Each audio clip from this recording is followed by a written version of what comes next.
Is somebody following Justin TV's chat? I'll follow YouTube's chat if someone follows Justin. Okay, folks, welcome. I'm Dan McDermott, and we're getting ready to start our Google Plus Week TV show. It starts at 10 minutes ago, but we're running unusually late this evening. Not really, but we're getting ready to start. So we're just gonna have some casual chat while I post the player and stuff like that on my page.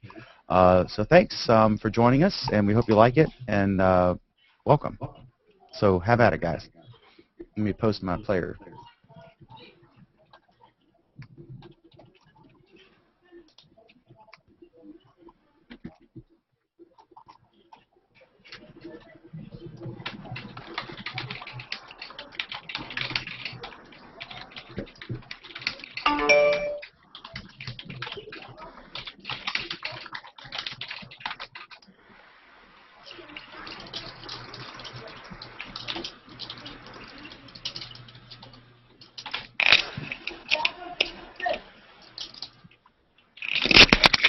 Y'all can talk. I mean,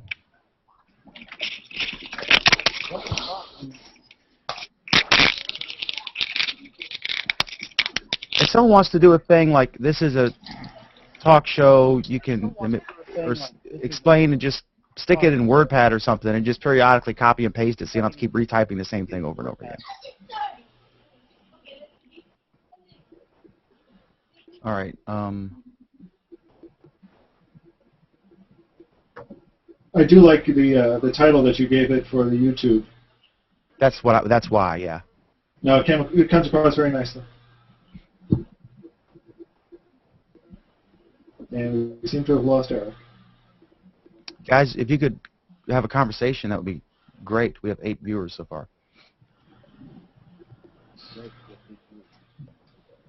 Well, just leading off, I think this was probably one of the biggest, if not one of the biggest weeks for our beloved community here. I mean, we had so much stuff come down the pike, both planned and unforeseen. I mean, we had obviously all of the UI changes to the web client. We had new things come out in the mobile space, and then of course with the mobile native apps and everything like that. This was a massive week. So much stuff to talk about. Oh, it's going to be an action-packed discussion tonight, I think. Okay. And anybody want to take bets on how long the show is going to go? Probably when your time. When our time is your time, we might be done. Well, let's keep it to a minimum. Yeah. And we always sometimes we'll dump topics because it's just ridiculously long, and we'll just stick them up for next week. Yeah, but Dan, there's only one topic tonight. Not according to the docs. My God. There's only one topic. I don't think the doc has plenty of other stuff there, but there's only one topic. Can I just throw this in the event that it's going to be dropped, and it looks like it probably will because it's all the way at the bottom. I just thought I don't know how many people out in the general community, not with Hangouts on their access, saw that little addition to the like when you start a Hangout. Or at least with the Hangouts on there, where it says you can actually restrict minors from joining Hangouts. That is phenomenal. I was so happy they did that because honestly, I've been scared to death ever since this thing went younger than 18, just about access by younger people for Hangouts and everything. So I mean, total thumbs up for that. I mean, I was so happy to see that. And a total thumbs down from me on that one. I think that's yet again one of the biggest mistakes Google has made. I agree with Alan 100%. Restricting youth from jumping into public Hangouts. Absolutely. They should be allowed to go wherever they want. So reason being? Reason being, I've seen more mature people under 18 than I have immature. Let me rephrase that. I've seen more immature adults, and I use that term incredibly loosely, in Hangouts than I have kids. And I've seen a lot of incredibly mature kids in Hangouts. And I think discriminating against them simply on the basis of age is an utter mistake. One of the great things of it that we used to say, nobody on the internet knows you're a dog. Well, nobody on the internet knows you're under 18 as well as how it used to be. True. And there are a lot of brilliant kids out there who have access to adults, who have access to adult material. And by adult material, I don't mean porn and stuff like that. I mean thoughtful, intelligent conversation, the kind of thing you want to do to encourage the youth of tomorrow. And here That's a Google, bunch of BS, Alan. Come on. it's not, Dan, it's not a bunch Alan of is absolutely right, Dan. Absolutely No, you should right. be able to have All- a private all it's gonna conversation take among is adults and all it's not gonna expect a take is 12-year-old to one- come in. Yeah, all it's going to take is one mishap or one snafu or one bad hangout, and the whole thing would every hangout that I anybody's ever done. I understand completely why Google is doing it legally. I just think it's a darn shame that they have to. You remember those pictures when chat roulette first Okay, so started? then They had that's not that then that's not crazy their guy. fault. Remember the chat roulette pictures when it first started? Imagine a hangout where you have some guy, some naked stripper guy in the big picture and a bunch of 12-year-olds in the bottom. That'd be great PR. I can't imagine what the Wall Street Journal will do with that. Hey, we've got this 9-year-old kid who's making an arcade. Oh, I'm sorry, you're too smart. You're not allowed into a hangout. It's optional. I've got a friend who, I've got a friend with a 14-year-old son. He could really benefit from being in a hangout with a lot of professional photographers. But Should they be allowed to go to a bar, even if they don't drink? Yes, I strip think club? they should. They should be allowed to go to a strip club, 12-year-old boys. So that's why they make the user interface. That's why it's a checkbox, because at least it gives you the option. And if you want to open up things, Okay, guys. Okay, let's go. Let's get Y'all on the ready? show. Hang on, I need to clear my talk bubble.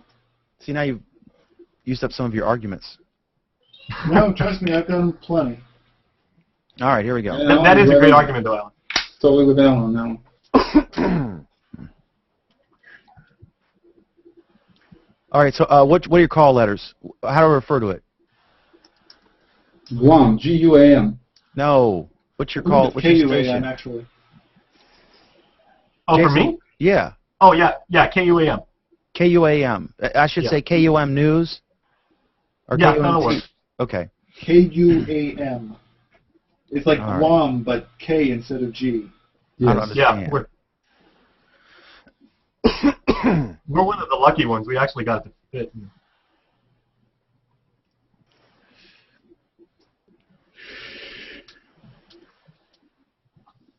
I think I'm ready. Let's do it. Do it.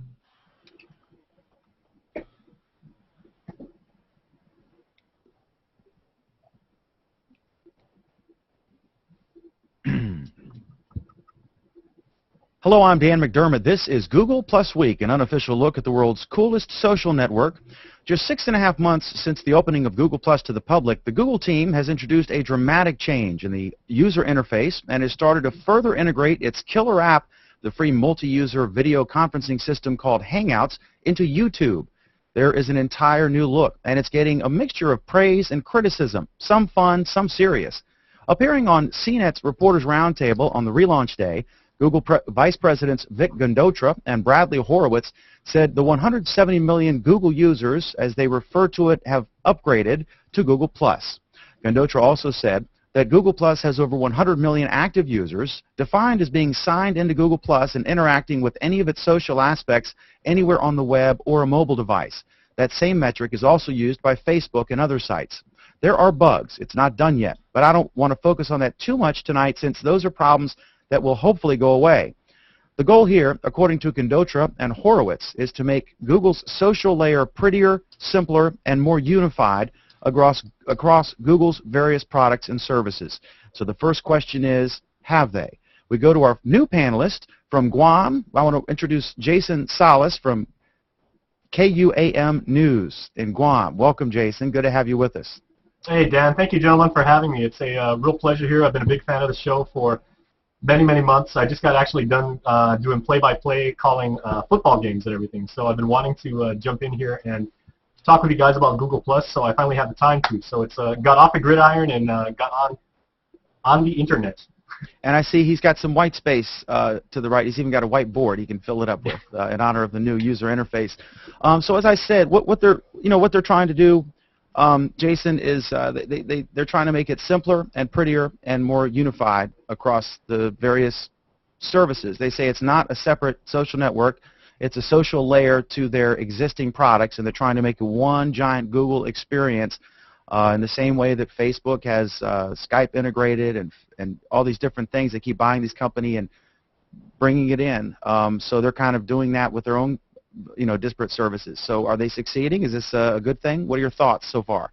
Well, as whether they're succeeding or not, I'm not going to comment on that. I don't think any of us has honestly the right to do that. At least at this juncture, it's only been out for, what, 2 or 3 days. We're on the 3rd day of this thing. And I believe that Vic Conjolter has actually said that the white space, which, was the big thing to rail on a couple days ago, something is coming there, and he said something's going to be there and it's going to be good. So I believe we at least owe them the opportunity to fill that, and then we can kind of, weigh in with our opinion. As far as the layout, I think it's okay. I had some concerns with it in the beginning. I mean, maybe just on a real esoteric level. Personally, I actually liked, and I posted about this. Remember how in the old layout, I guess we can call it the legacy layout for Plus right now, in your stream you had that little blue bar that went next to each post, and as you use the keyboard shortcut keys, you could go J and K to move back and forth and navigate within your stream. That, of course, is now gone, and it's replaced by a little indented arrow, and we actually have user avatars right now instead of that little blue line. I like that blue line, but that's a personal thing, and I know we've talked about this, Dan, privately, you and I have, is applications in the social era are completely subjective entities. I mean, your experience with Plus isn't my experience with Plus. It's not Alan's, it's not Sreek's, it's not Oleg's, and each of us has a completely different experience with our particular social graph, with the UI and everything. So you put 10 people in a room, you get 10 different opinions. I'm trying to let it not necessarily grow on me, but I'm trying to grow to it. Okay, let me go. Yeah, real quick before we go to Oleg, what were your thoughts, Jason? You saw some of the trending topics. Right now it's Justin Bieber. Earlier it was Justin Bieber and Lady Gaga, and then some tech stuff mixed in, North Korea. This tells me that we're seeing, now some of this, of course, is people saying, oh my God, Justin Bieber is a trending topic, and that's a post in itself. But to a large degree, this tells me, this suggests the mainstreaming that we're starting to see. Instead of male tech geeks and photographers, we're actually seeing real people coming on here. What do you think about this? I think it's neat. Yeah, and I think it's kind of like trending begat trending begat trending. It's like you said. I mean, it's a snowball effect. Is 2 or 3 high-profile people post about something in particular having to do with popular culture, and then it makes it on what's hot, and then all of a sudden everybody jumps on it, and everybody's sharing everybody else's stuff in perpetuity. On that note, the thing with the white space and, like the way that took off and became a trending topic in and of itself, I actually thought it was a pretty slick move by some of the Googlers, in particular some of the high-level Googlers, to actually kind of poke fun at themselves and kind of like jump in the white space thing. That they were even poking fun at the white space thing, and they started taking screenshots of white space, and they were like, oh yeah, and like they just joined the meme, and they kind of didn't take themselves too seriously, or like get all high and mighty and just say, oh, like this is the thing to do, or this is pretty they've good. definitely they've got a sense of humor for sure. Yeah. Moving to the opposite side of the humor spectrum, Oleg. I'm just kidding. He joins us from Kirkland, Washington. He is an IT guy, designs websites and stuff like that, and IT services. What are your thoughts initially on this very dramatic change? Yeah, no, I personally, oops, Dennis will go ahead. To make a long story short, I really like what they've done. I think, I read a lot of negatives about, people don't like this, they don't like white space, comments are hard to read, all this other stuff. Personally, I disagree with most of that. Vic clearly indicated that the white space is there for a reason, and the reasons he indicated make perfect sense. I mean, they needed to rearrange things to make things work a little bit better in terms of real estate, because real estate is always a problem. Whenever you have a lot of features, or plan to have a lot of features, real estate, screen real estate is a big problem. And I think they've done a pretty decent job in making it look nicer, like you said. Also, in terms of functionality, at first I was kind of, oh my God. I've got to cut Oleg off here. I'm sorry, Oleg. But, I think they made a reasonable effort to try to make things look better. But over and over, Vic keeps using the phrase, this is more beautiful. And everybody I know who has a sense of aesthetics keeps talking about how they utterly made major mistakes on the beautiful aspects. I have to cut Alan off here. I'm sorry, Alan. But what I'm saying is, if you actually listen to Vic, I think what they found from the previous UI versus the new one, or one of the reasons why they did this major move is because considering what they're going to actually add in terms of functionality and whatever is being put on the screen, the old design probably was a little not, I wouldn't say scalable, I would say extendable. Now with the new tape... I'll certainly agree with that. I think there were problems with the old design. I think there are good things about the new design. But I think over and over, Vic kept saying, you heard this several times from him in the CNET interview, you saw it in the blog post where he announced the changes. He kept talking about how this was beautiful. Those are his specific words, beautiful. And okay, Alan, I think there are serious, I totally agree with Jason. I think there are major beauty issues here. It goes back to what Jason said. It's subjective. Exactly. It is subjective. I think the whole thing is this helps conquer the 3 minute a month versus whatever, on Facebook. I think it's easier for new users to figure out what's going on and to gravitate toward the trending thing is all of a sudden an issue where it was buried before. No, it's not just that. You're talking about functional. Hold on, Dan. Dan, we're talking about functional stuff. Right. Let's finish on this. Let's talk about visual stuff. So that's the beauty. Visually, I think it's easier for a new person to figure out what's going on. No, if you look at it, as much as I'm not a fan of Apple, at the same time, if you look at it, they deal with rounded corners, they deal with gray on gray in some places and color in other places. It's the kind of stuff you see done by Apple, okay? Kind of stuff that everybody said is beautiful, and they've said it for years. Here's the Apple thing. makes such beautiful, Beautiful stuff. It's trying to take the lessons from Apple and then applying them wrong. So I disagree. I totally disagree. So they did things like take pictures and put them in a letterboxed, not exactly black background, trying to look artistic.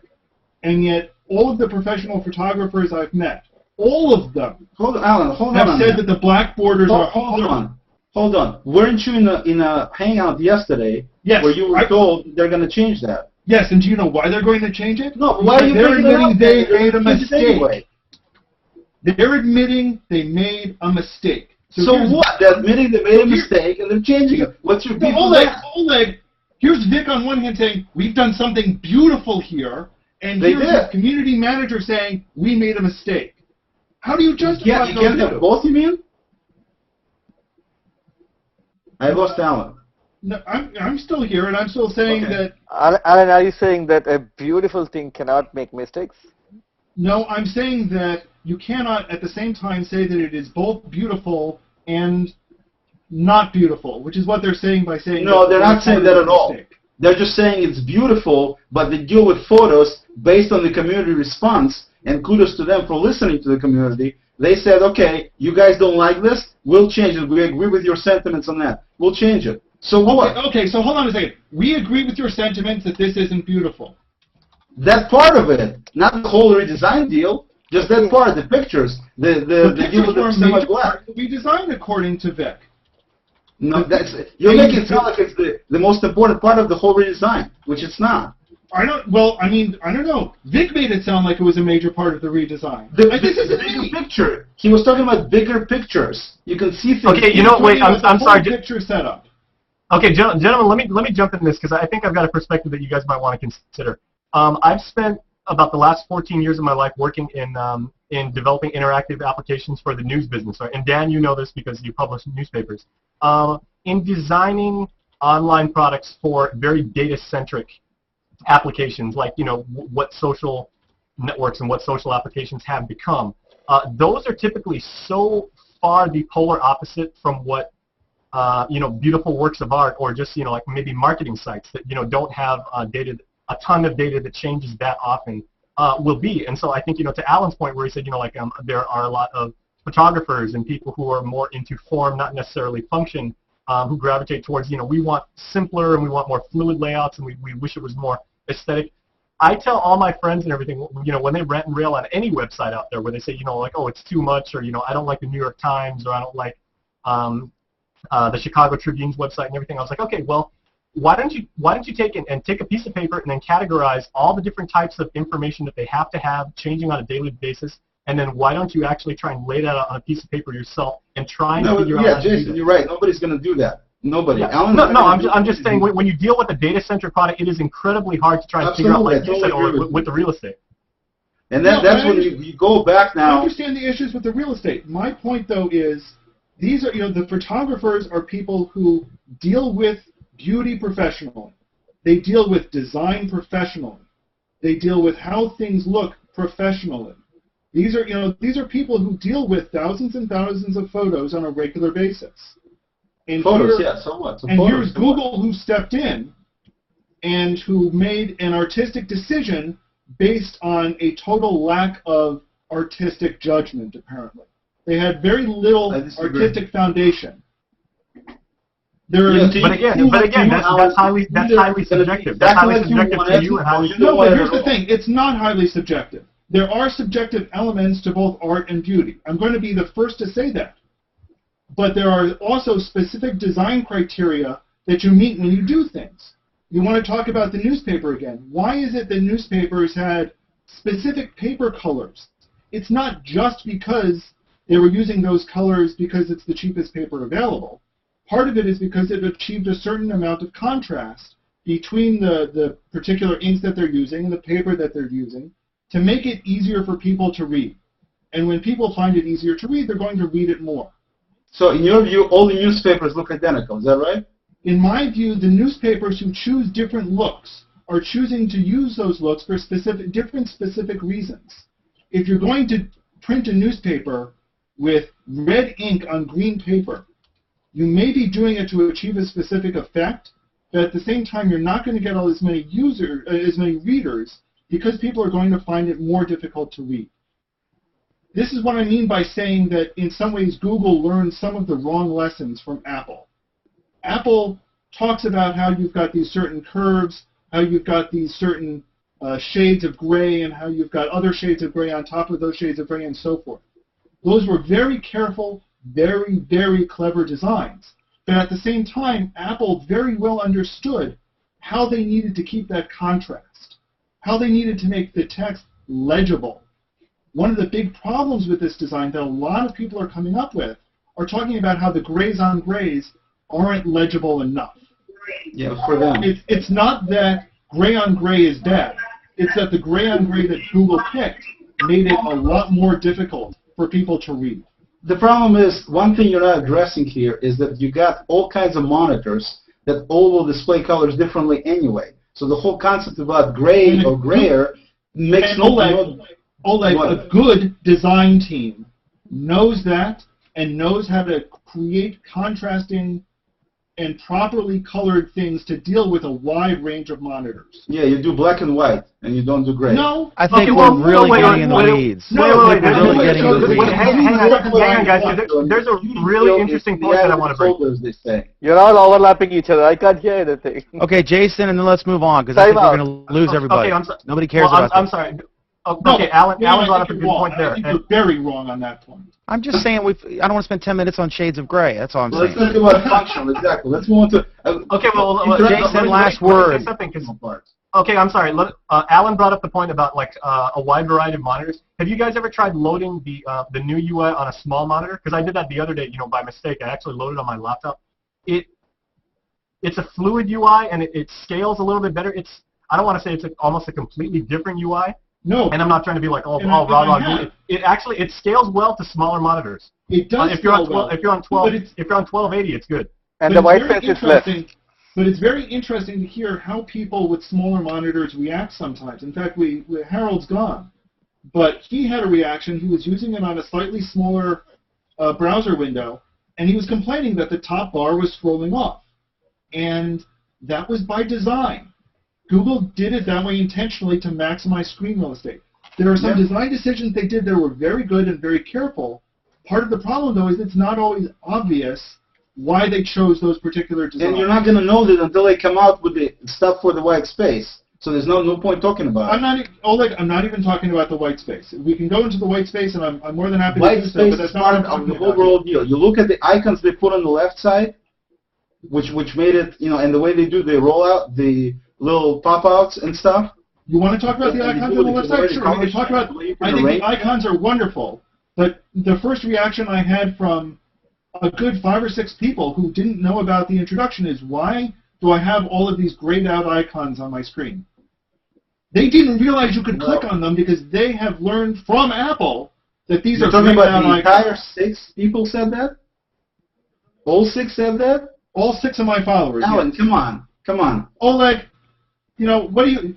I'm not doing the usability studies, and a lot of people are beginning to wonder if Google is doing the usability studies either. Vast majority of people actually like this interface, and that's what's being reported. Okay. But Alan, Let's Pam, who's admittedly not a tech geek, which is great because we have a bunch of tech geeks arguing over the graying out of the buttons on the left to make. I can tell you that one thing to make a newspaper analogy is that one reason that you typically dumb down your content on the masthead, like the Washington Post logo, it's not a big color splashy thing, is because you want the pictures to shine on the paper. You want the content to, nobody's going to buy it because of the name of the paper. You want the content to shine. I think that's what this accomplishes. It's, makes it subtle. I think it clearly, to a new user, I think this new interface is prettier, simpler, and easier to figure out what's going on. So, Pam, what do you think? I actually like it. I don't like the gray text. I'm too old to be able to read it well, but I really do like the white space and the bigger pictures and all that stuff. Don't get too used to it. It'll go away. I do think they have plans for it, but I like the new outline a lot, actually. Okay. What it is, Dan? You asked me a question. Let me answer my question.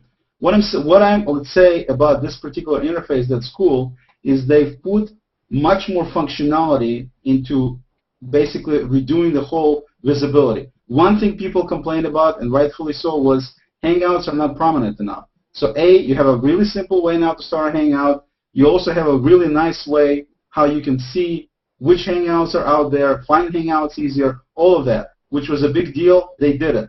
Photos, they made photos bigger, more prominent, for what you said about putting more color on backgrounds that don't have color. That's exactly what they've done. You look at the profiles, the changes they made to the profile with the default pictures, everything else, instead of having just white space there.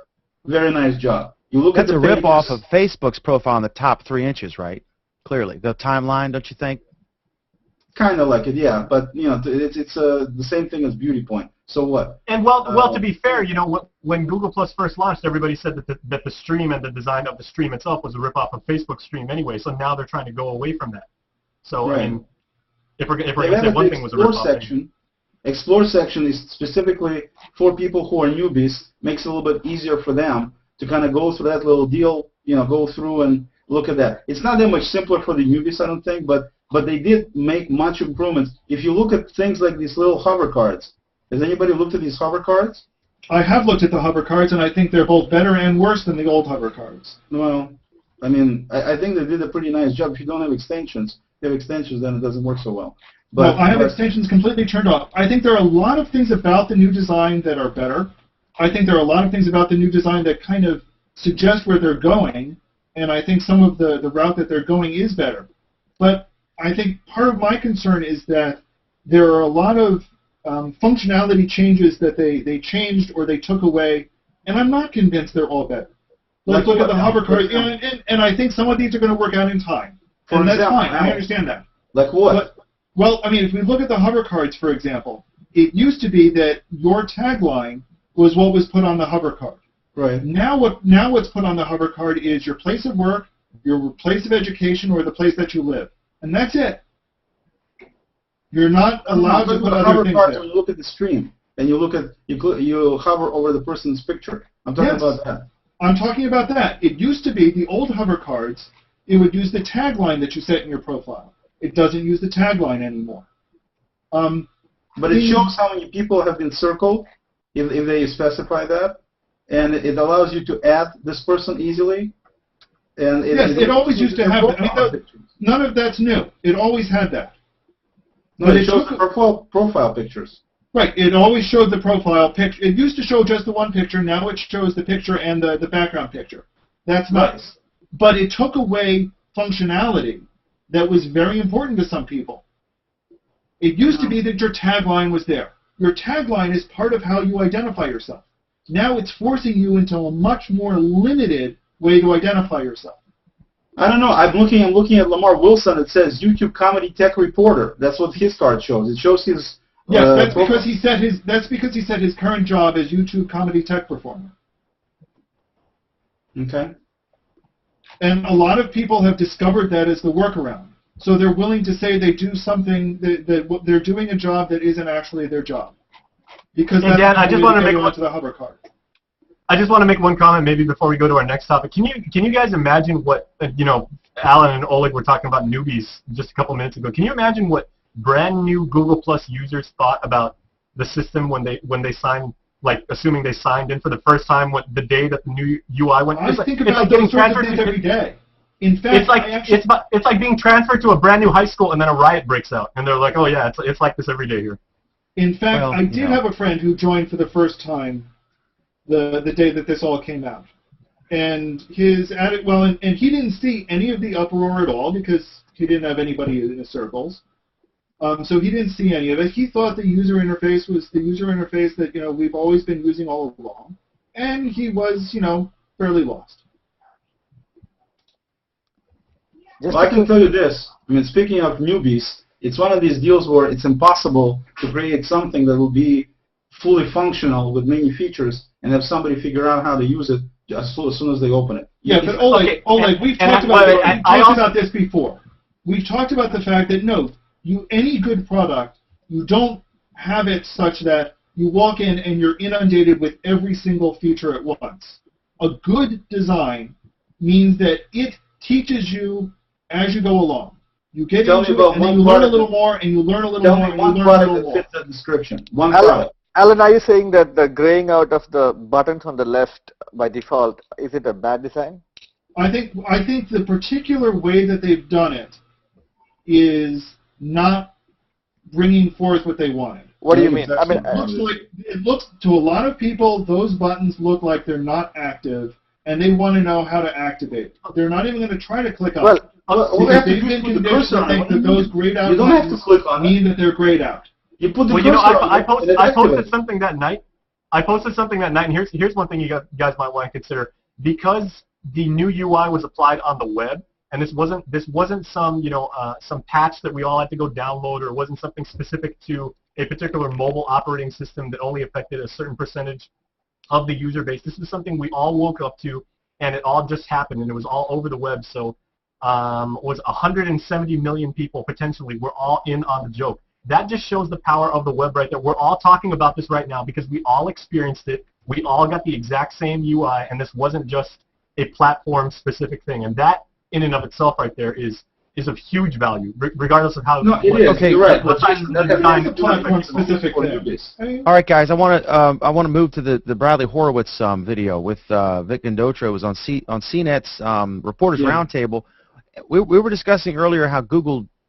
I think the phrase "they don't do PR well" was used, and but really, I was watching these guys talk, and I'm curious what you think, Jason, because you get hit up by PR people all the time because you're a news anchor, and I do because I'm a newspaper guy.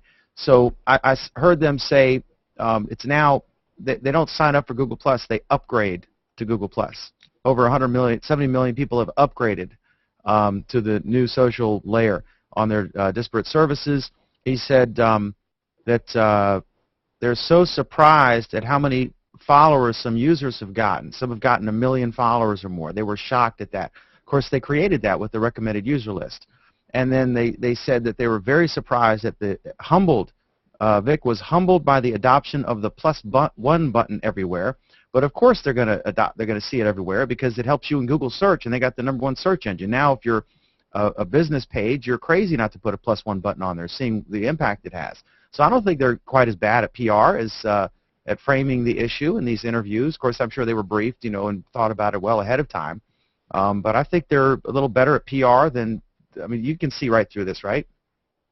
Well, I've talked about, the genius of Google's PR system too is that, I mean, I think based on my observation and being in the business, they really take the concept of there's no such thing as bad press, and they have completely made that work for them. You know, Google has mastered basically two different things. They've mastered the art of scale, and they've mastered the art of getting people to talk about them. And in the social age, that's so important because, you know, like when Vic comes out with a very, as you said, with a very deliberately crafted message of saying, you know, the +1 button is everywhere. In the social age, those of us who run web applications or those of us who have our own websites and stuff like that, everybody wants to rush and get it because it's the newest thing. And in the social age, it's just like high school all over again. You know, here comes a high school analogy once more. It's all a big popularity contest, and I have to have that brand new thing. So even if not everybody's using it, everybody's, you know, there's inherent demand by pushing that message out forward. You know, by Vic saying that this thing is so beautiful, it's instilling the message in people's minds. Hey, you know, regardless if they formulated an opinion about it already or not, they're going to say, hey, that really high-ranking guy that seems trustworthy, kind of in the same way that when I go on the news and I tell people that certain things happen, they think, hey, if he's saying something is beautiful, for the majority of the people out there, it must be beautiful. And, you know, Alan, I'll get to you in a sec, but Dan, you talked about the message was that they were upgrading from some stuff.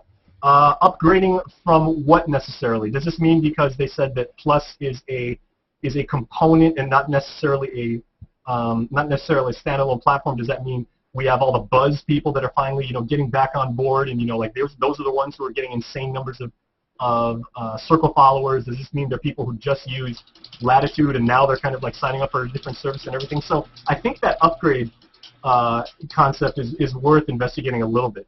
I think it's a neat word. It's like you get the light version of the app, and then you pay and you get the plus version of the app, and it does the plus version. See what you did there, Dan? Exactly. That's what they did. That's what I'm saying. That's the point. No, it has nothing to do with the +1. No, guys, come on. I didn't think it had to do with the +1. What? Well, they needed something. They couldn't say like, obviously. So they had to do something, and they're like, well, it's the plus thing. Let's do a +1 button, which I kind of prefer because sometimes, Jason, you'll put a post up there, and I just want to, and you'll mention me in it or share it directly with me if you think it's like if you posted about the newspaper industry or something, obviously you'd probably mention me or share it with me directly at the bottom, and I can just hit, if I'm busy, I could just hit +1, acknowledging that I've seen it. And you could take it like you usually can. It's almost like a universal way to communicate. I could mean that I love this. This is great, or I could mean I'll be back to comment later, or I could mean like, okay, cool, I got it, I read this or noticed it. It doesn't like is more singular. Like is singular, whereas +1 is an acknowledgement, or like people like celebrities will say a retweet is not an endorsement necessarily. Jason. Well, and this is why I still feel that even that in the age of the social application, the almighty app, that Dig got it better than anybody else ever has. Even with Like, Like I thought was a very effective marketing device because it's easy for the average person to actually figure out, okay, well, I'm endorsing this to some degree. I'm letting the person know it's a sign of acknowledgement, like you said. +1, exact same thing. As a marketer, I kind of don't really put a lot of stock in those things because I can't really see exactly what the motivation for the end user was to +1 or to like my stuff. And that's why, again, when Dig was the big thing on the internet, I thought they had it so brilliantly because it was purely binary. You either were endorsing something, thumbs up, or you were killing it, thumbs down. And it was as easy as that. There was no ambiguity to it. The only thing was if you just apathetically just left it alone, the article would die. It wouldn't be surfaced to their front page. Okay, any other thoughts on this, guys? I disagree with Jason on that because if you look at Alan and his sentiments, you can clearly see that just because of the way that Vic talks, that doesn't mean that everybody's just fawning and falling apart and thinking, oh, the guy is so great, the service is so great. Not everybody. Everybody, has their own opinion. Has nothing to do with what Vic saes or doesn't say. So I disagree with that notion. If we want to, I was going to wait on holding on that one for a little bit, but to directly address them, I think what's the right way to put this? I think you're completely wrong on that point. This is kind of the nature of the ghost town argument, is you're getting people saying Google Plus is a ghost town, and then Nick comes out and says, no, it's not a ghost town, you're using it wrong. And everyone says, no, Google Plus is a ghost town. Here is where they are really losing the PR war. Those of us who are in here know that it's not a ghost town. We know how great a place it can be. We know what kind of interaction we get with high quality and all of this stuff. But people on the outside still have the impression that Google Plus is a ghost town. And when Vic says, oh, we've got 170 million users, the people on the outside... He didn't say that. He did say that. He didn't say that. He said we have 170 million users. He said they had 170 million people click on the upgrade deal. Okay, in other words, they're using various parts of Google Plus in various applications. I can address this, Alan. 170 million people have an account on Google Plus. There are over 100 million active users. If you define active users as people who are logged in to Google Plus and like something like the Sears page, and I'm not quibbling over the numbers. I'm using you use the word upgraded. You use the word upgraded. No. Here's my point. Outsiders who are not trying to nitpick over words like this will say, you've got 170 million users, I think Google is lying. Well, Facebook is lying. Well, that's not Oleg. Facebook could be lying, and they are probably lying. Neither one is lying because of the deal with the plus and the like. Time out, Oleg. I'm not trying to debate the numbers right now. What I'm trying to debate is user perception, and Google's PR, and that is a problem. It is a problem that so many people think, rightly or wrongly, and I'm not trying to say if it's right or wrong right now, but there are a huge number of people who think that Google Plus is a ghost town, and Google is not countering that argument successfully. It's some few writers that wrote these articles. It's not some few writers, Oleg. It's a lot of people. It is people who have come to Google Plus, who have used it, and who have left. And it's a non-insubstantial number of people. How do you know that, Alan? How do you know that? Okay, here's the problem, Oleg. I could say that I have surveyed 50 of my friends, all of whom had Google Plus accounts at one point. Of those 50, 45 don't sign in on less than a daily basis. Of those 25 keep using the ghost town mantra. Now, these are not people who have been on Google Plus and have seen ghost town. These are people who are getting it through the press. So if Jason is saying, look, the people out there are seeing Vic Gundotra and are flocking to Google Plus, I am saying there are people who read the Wall Street Journal and who are using the ghost town mantra. Okay, now there's an interesting point because, and Alan, you coined the argument perfectly because the key word that you used was user perception. And when Vic goes out and he makes those kind of statements, what is he doing? He's projecting the well-crafted marketing message, which at its core is what? It's mind control. It's consumer psychology. In the same way that the Wall Street Journal, because they're the big bad media and they've established that trust, is they're putting their message forward, whether it's it's political in nature and whether they're trying to knock down Google for whatever reason. Because of the ownership or whatever like that, like conspiracy theorists abound on that one. But it's all about trying to instill the message in the mind of people who either because they don't want to or they just don't have the time to, who won't formulate an opinion about themselves and who just take things at face value, kind of in the same way, like I'm assuming. Well, but if Vic Gundotra or Sergey Brin or Larry Page have one of their company-wide meetings, and they go there and they say, hey, we've created something that's absolutely beautiful, and this is perfect, and we really want you guys to go out and evangelize these things, 90% of the Googlers will say, yeah, that's the thing to do, because these guys are signing my checks, and because I believe in these guys. It all comes down to trust, and it all comes down to money. People. Come on, Jason, it's not like that at all. No, and the direct effect, let me add to this, and the direct effect of that is anyone, let's say, I know a lot of people who is out there who may have signed for Google Plus or may not have signed for Google Plus. If they listen to this or actually read that article, I'm talking about the mind control part here, and the confidence with which Vic and Bradley actually presented that. I'm pretty sure a lot of people across the world would have actually thought of taking a second look, or and then thought that okay, there is something here, there's something good. It's also about how you project your own product. They can't just go and hammer it down.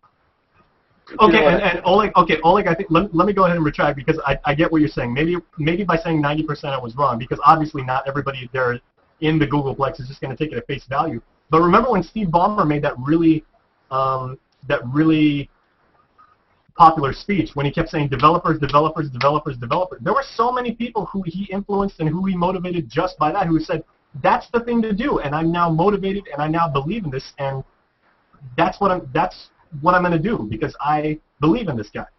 And I think that tends to be the argument towards what Alan was saying about user perception, is when you have the messages being put forth between big media and between the big corporation who's providing this kind of thing. But Jason, anybody with a brain, Google is starting to learn how to be their own media center. Anybody with a brain is not going to expect Viggo Dotra to come out and say, we're from Google, we put out this product, we know it has a lot of problems, we know a lot of people don't like it, but we think it's pretty cool. Nobody is expecting him to come out saying anything but what he said. But to argue with you and Alan on this deal is you guys keep bringing up all these bad points about this and numbers and that, and their numbers keep increasing. I mean, Alan says these people are, if you listen to Alan, people are leaving in droves. There's nothing to do. First, Alan says that we know that there's engagement, we know there are people there, but there are other people who leave. So do we know or do people leave? Which one is it? I think you know what? I don't think necessarily the problem is perception. I think it is they're just like, I'm using another social network, so why should I use another one? Maybe maybe these people aren't even thinking, oh, it's a ghost town. Maybe they're thinking, why should I go to this other service that has 100 million active users when this one has 800 million active users? I think what we're doing is we have a shopping mall that's about 30% built, and we're complaining because there aren't enough stores, and shoppers come and they don't like it because there's not enough shopping yet, but we know that they're only 30% done putting stores in. But I'm not convinced. This is a temporary problem. It's going to fix itself. And I think that the user interface, Alan, changes like we see now, I think, are clearly prettier and simpler. You can argue about whether you don't like it or whatever. I think this is going to absolutely help the new users. They're highlighting the stuff instead of the what's hot thing. That's still there, but that's actually more obscured. Now they've got the trending topics. I see all of a sudden I see people talking about what the trending topics were, whereas it was irrelevant before. I never saw people posting like, my gosh, Lady Gaga's a trending topic. Nobody cared. Now it's right in your face. Right. And there's only 5 of them. And then what it does is you see the 5 trending topics, you click on it because you're curious. Why is North Korea what's going on there? Oh, I didn't know about the missile. And then they're making memes showing the funny rocket where the rocket goes off and it shoots the guy in the butt, and they say, oh, here's North Korea's nuclear test, and then it perpetuates itself for a while, then it fizzles out, sort of like Reddit, And but I think it's great. I think they're not done yet, and I don't want to focus on the temporary problems because it's not done yet, too much. I think that this is something that when we look back 3 months from now, we're going to be like, why? I agree with you, Dan. I said up front, there are a lot of problems, and I think the problems will be worked out over time. I think my concern is that when they try to start billing something as wonderful and then say, oh, it's wonderful except it's not, they've got a credibility problem that starts creeping in there. I have a question for Alan. This is from George Cozy. Sorry for interrupting. And I have a connected question as well. Was there ever an internet service that had users sign up and none of them left? Why is Google the exception to this? Some will always leave because G+ is not for them. So the added question is, the people you said who are leaving, are they deleting their Google account? I don't think you can leave, right? I mean, you sign up or you stop using it. So you can leave. I mean, you can leave your account. Yeah. That's actually a good thing about Google about Google as opposed to Facebook. You can leave Google. So if you leave, no, I'm saying if you actually sign up for Google+, can you leave only Google+? No, because there is no such thing as signing up only for Google+. No, there's an upgrade. Of course there is. It's an upgrade. You're upgrading your account. Yeah. Right, but if you do that, can you downgrade? No. No. So the question is, the people who are leaving, are they just stop using it, or are they just closing their accounts? Many of them that I know are closing their accounts. Others are just leaving. I don't see them in the stream again. You're saying they're closing their Gmail as well if they're using Gmail? A lot of them created accounts specifically for Google+ because they didn't trust Google. Okay, just clarify. So what do you have to say to George Cozy? I'm sorry, what was Josh's comment to me? He's asking whether there was ever an internet service that had users sign up and none of them left. That's an interesting question. No, I don't think that's the point that I'm trying to make, though. Okay. I mean, my point isn't so much that I mean, Oleg keeps saying, yes, we're getting more and more users and it's this snowball effect that just keeps growing and growing. And I'm saying, whoa, it's not, there are people that are dissatisfied. And don't get me wrong, I am on Google Plus because I think it's a wonderful service.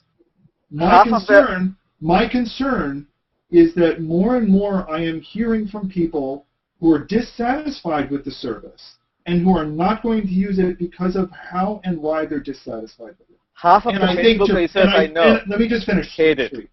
And I think to ignore these people or to tell them they're wrong or to tell them, is to, or basically to disregard their opinions is to basically disregard customers. And that's, to me, that seems like not please all the people all the time, Alan. It's just not going to work. If they listen to every bozo that doesn't like blue being not Facebook blue. Okay? It's just we're talking about blue being not Facebook blue. Oleg. Okay, well, here's one thing to Srik's question. You asked about, like, Srik, you were saying how many people have ever left, and let's put quotes around that word, have left the system. So there's a bunch of people who, like Alan said, they signed up they got Google accounts in the generic sense of the word across the Google ecosystem just to use Plus. And maybe they didn't like Plus, maybe they couldn't find people they were interested in, maybe they thought it was a little bit too nerdy or too esoteric. So they stopped using Plus. They've still got Google accounts, they're still going to pump data into Google Search, they can still use Latitude, they can still use Gmail, they can still contribute to the greater ecosystem, which I believe might be their point. Because like they were saying, there's 170 million people across the platform and across the ecosystem that now belong to it, and they can actually leverage that now because it's not like Facebook just has the Facebook application. Google's got all of their, they've got exactly. Which also means that they still have their Google Plus account. You never know. There's a high possibility that they might come back. Yeah, they always It can. doesn't matter.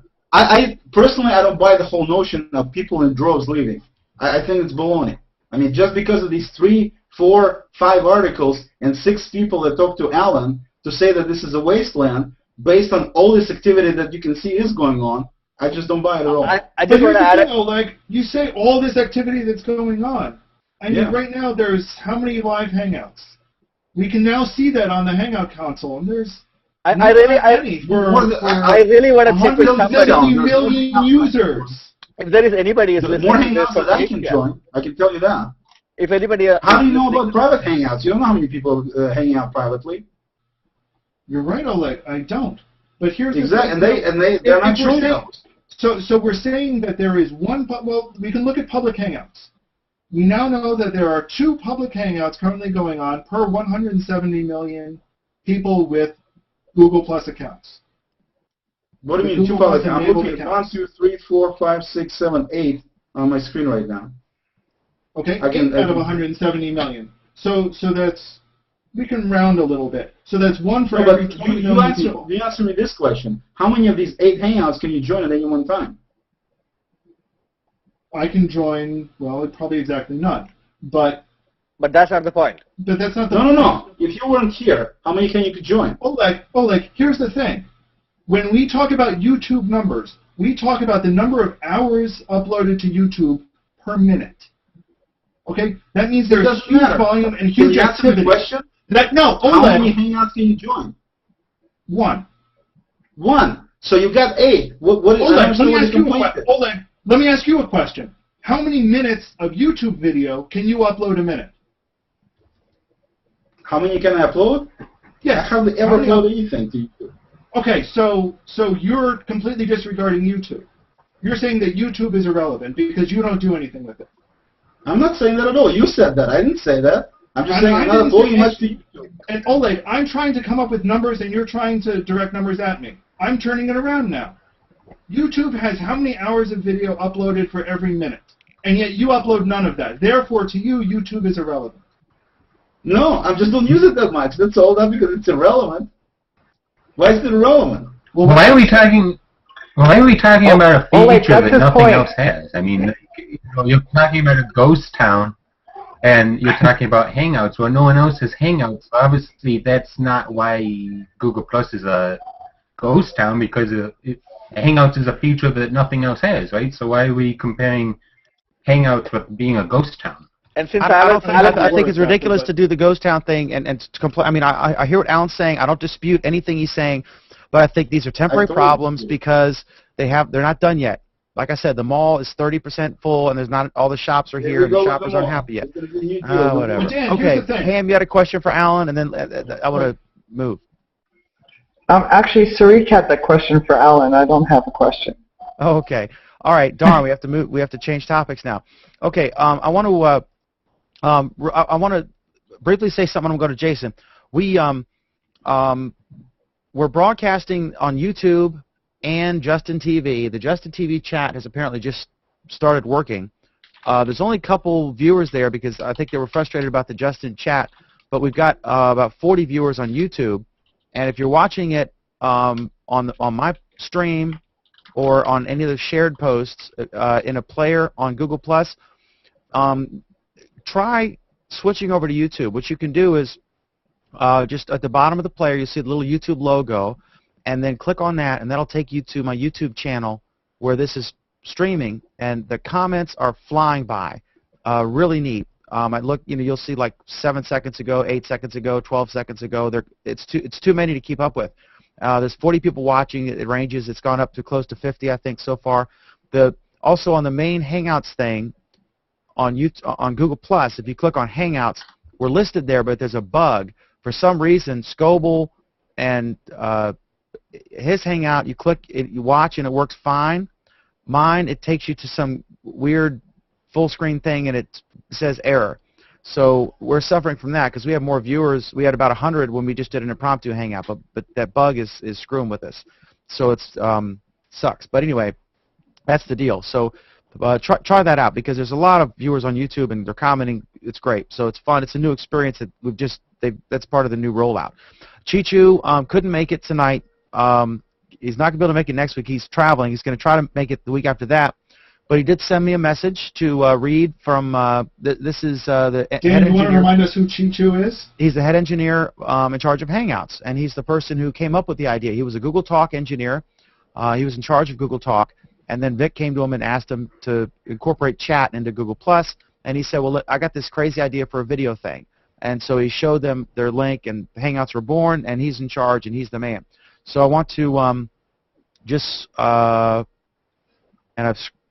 I'm not going to have any audio for 2 seconds here. I screwed up. I forgot to add my, oh gosh, I apologize. Give me 10 seconds here to add, These are the wonders of live broadcasting, right? It's really live. We're not kidding. Yeah, for those who don't know in terms of broadcasting, the last thing about Dan's channel and everything, that's what's called a shameless plug. No, it's not. I mean, I don't care. I want them. This chat thing is so much better than anything we've had thus far. So here's the thing. It's playing on the Justin everybody feed. Subscribe to the chat. Okay, so let's see. From Chichu, he said, first and foremost, Hangouts is about you guys, all the users. It's about facilitating what you're trying to do. Our little Hangouts team has been working really feverishly to keep up with your desires. Our hope is that the new user interface and the Hangouts landing page helps with one of the most common requests to make it easier to connect with each other. For many of the breadth of requests, our apps platform enables the broader developer community to innovate in ways we haven't thought of, and also to help satisfy some of the countless requests that we can't keep up with ourselves. Thanks for being part of our community. Thanks to everyone for all your feedback, suggestions, problem reports, and even the complaints. Even if I don't answer every message, I do read every single one. I am constantly trying to understand how you're trying to use Hangouts so that we can improve the product. Thanks again. And that's from Chichu from Google. So anyway, that's the thing. They're trying to improve it. They're trying to work on all these things. They hear the criticism. So be it. All right. So the next thing I want to do is I want to ask Jason Salas, as I said earlier, our newest panelist from KUAM News in Guam. He's a TV anchor, and he's a tech geek and a sports buff, which is an unusual combination, in my learned experience. So anyway, tell us, the reason we really started talking was you shared something that was really interesting about when pages you'd circle a page and they could circle you back. And then all of a sudden, it was about a month before anyone else got it, you started seeing, Jason, an option to follow a page. You were one of the first people to see that, and then we talked about it, but you couldn't make it on the show because you were coaching a football team or something, or doing play-by-play or whatever. And about a month later, the feature rolled out. So this is unusual. I think you said that normally the mainlanders are the first ones to get stuff, and you guys in Guam are like last, way down on the totem pole. So tell us about this feature rollout.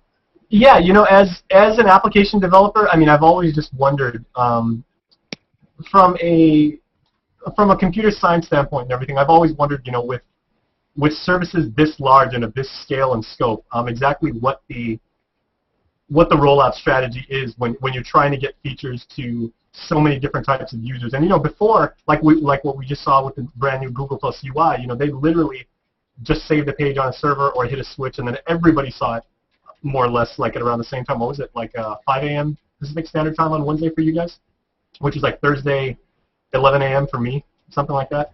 But this goes to the anecdote you were sharing, Dan, because remember, what's now standard is like if you have a brand page, you can just click, I want to follow this, and it automatically gets added to your following circles. I've always kind of wondered exactly what Google's standard operating procedure is for actually rolling out new features, and how do they actually segment and sub-segment exactly who gets it and in what order? Is it something like, is it some sort of database sharding?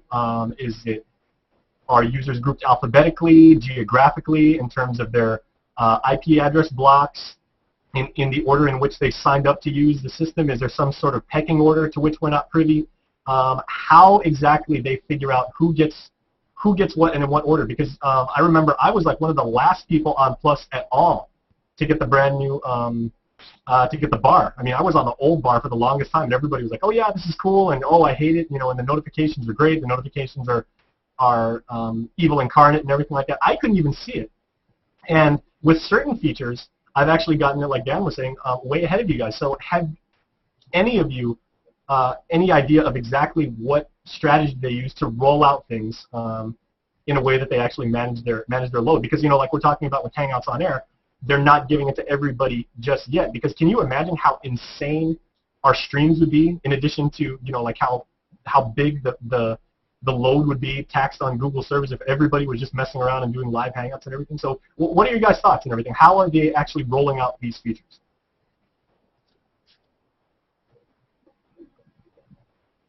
Dead silence. Dan's gone. Anyway, I think it's probably obviously not the question anybody here can answer, because they would know, so they can just speculate. And Google, I'm sure, has a strategy of how they do it.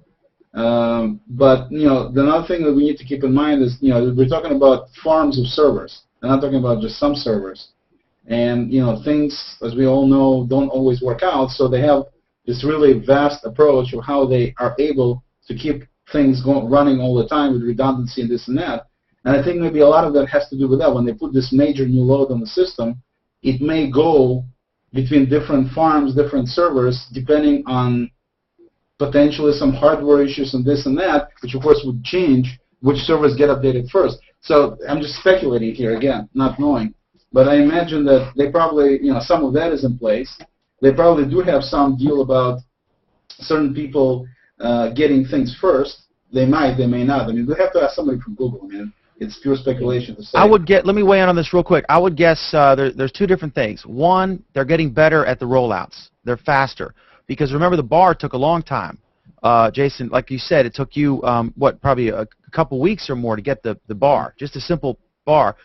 But this was a massive upgrade, and it was done in less than 24 hours. Because when Vic, on rollout day, they appeared on that CNET show, Reporters Roundtable, Vic and Dotra and Bradley Horowitz, the vice presidents involved in social and Google+. And they said on the show, Vic said that we think it's at or close to 100% rolled out when they were talking. So in less than a day, they did it. So I think they're getting better and faster, because I think they've learned as they've done it how to speed it up from their mistakes or from learning experience. But I think you were in a blind study. I think what they also do with some features is they'll just subtly roll them out to random people, and they'll look at the metrics and check the engagement, and they'll see Do you tend to click to follow more pages if it says follow versus circle? And they can do just like a survey and just see what kind of, does this increase engagement? Do people like this better? What kind of feedback are we getting? And then they decide, it might disappear, it might roll out massively. Go ahead, Jason. Well, the bottom line is it's not that important. The important thing is everybody wants it now. That's basically what people care about. Yeah. But how much additional load is that going to put on the system itself? I mean, like we said right now, I mean, there's a brand new UI, and those of us who have worked with the web on a mechanical level know that, for smaller applications and everything, you can just literally hit save on the server, or like upload a new file to the server, and then when everybody reloads the page, like everybody sees it, they're like, hey, this is great. For this kind of application, it's a little bit more taxing, I would say, to get on the server and everything. So I'm wondering about that. But what Dan was saying, and this goes back to the part about Google getting more PR savvy, is they did this whole rollout again with the new UI and 100% so that everybody saw it. Remember, they also had their earnings call report came out, which came out on the same day. And again, on the PR angle, last week or 2 weeks ago, they had the Project Glass announcement, and then which came on the same day as Larry Page's 1-year anniversary as CEO of the company. And then 2 nights later, or the very next night, Sergey Brin actually showed up at that combat blindness event and everything, and he was actually wearing the Project Glass's heads-up display and everything. So yeah, again, I think they're combining their technical know-how with kind of their PR savvy, and they're actually using product as PR message. Yeah, but see, the deal with this, Jason, if you look at it from technical perspective, I won't get too much into it. Most of the stuff on the new interface is visually different, but it's the same data. So in terms of service, it should be the same thing. Okay? I mean, it shows the pictures a little different and stuff, but basically the same thing. So the things that you see with callouts and stuff, that's all JavaScript, that's all client-side. So they're not taxed at all on that end. It's just our browsers get taxed on our end. So from that perspective, this change, I don't think impacted their servers almost at all, because all they did was change CSS, put things in different place, and they've added a few things, like you can now look at Hangouts and start them. But basically, it's not that much taxing at all. In terms of what you said about HOAs, that's a different ballgame. I mean, that's definitely going to impact them without any question, and we'll have to see what they see. But you got to remember, they have this unbelievable infrastructure in place, which runs extremely well. I mean, people who sign up for their Google Apps for businesses, they're guaranteed 99.9% uptime, which is phenomenal in my view. And so if they can guarantee that, they obviously have a product behind it to be able to, otherwise they're going to be losing customers left and right, which is not the case. So, the infrastructure they have, if you read books about Google, they have to deal with the farms and how they do the architecture, everything. It's immense, it's phenomenal. And so if they're talking about putting HOAs to everybody, I'm sure they have the infrastructure to back it up. I got an interesting question. I'm sorry, Sri, go ahead, and then okay. I got a question from someone. Thank you. How different is it from, we know that Google has an incredible architecture. If they have to support, I don't know, millions, or is it close to a billion number of videos on YouTube? How different is it in terms of infrastructure requirement to actually be able to stream Hangouts live, as opposed to streaming as such, high-definition videos on YouTube? So is it really going to make a big impact on Google's capability in terms of having Hangout Live feature to everybody from a server-side perspective? Yes, right. There are differences. There are differences, and some of those differences have to do with where you need to stream it from. So, for example, your YouTube videos, you can deploy multiple copies on multiple servers and have them fairly close to the user. In fact, you want to in order to get the nice high performance. When you're talking live, though, that means you've got to get the video from the person who's broadcasting it, person or people in our case, who's broadcasting it to the end user, and you can't push it out as close to the end user as you can normally, because it's got to essentially go everywhere. So there's a lot more infrastructure that they need to deal with in that case. It's not all server infrastructure, it's network infrastructure, it's a lot of other management things, but it is more complex. Agree, good point. Okay, I want to talk about Hangouts on Air. Also, one last point I want to make, real quick. Go ahead, Oleg. Please. One thing also, Sri, is you got to remember that the bottleneck is not at Google's end. The bottleneck usually is on our end, because no matter how fast, how many servers they have, how fast they can stream, it still needs to come from our ISP to our computers. And if you have a crappy internet connection, no amount of service is going to help you. I think So it's just keep that only in mind. one factor, just one factor. I mean, but Google still have to do location-based, serving of those videos, Hangouts on Air or even YouTube, and then there is a lot of processing power they will need as well. Okay, I want to address the whole Hangouts on Air thing. I want to get your guys' take on this. What they've done, the first thing is right now Hangouts on Air are invite only. What a Hangout on Air means that it's broadcast. Before it meant that you would have a regular Hangout, but you could also broadcast it live in a YouTube-like player on your stream. And they gave that to the celebrities. They gave that to certain people who asked for it. They gave that to folks who broadcast shows like this. And so we had it, it was neat. You got engagement. People could watch live. Before that, we did workarounds like the Justin player, the Justin.tv live player, but you can't embed that player in a Google stream. You can only embed a link to it. And then they have to click. It's not the same as watching it in stream. And Facebook is way better at that currently, at being able to embed players and all sorts of things like slideshows, players, documents on different services like Issue or other things. But Google Plus is more like their homegrown products are currently available for streaming or viewing, whereas third-party ones aren't so far. And that may be an API thing later or whatever. We don't know.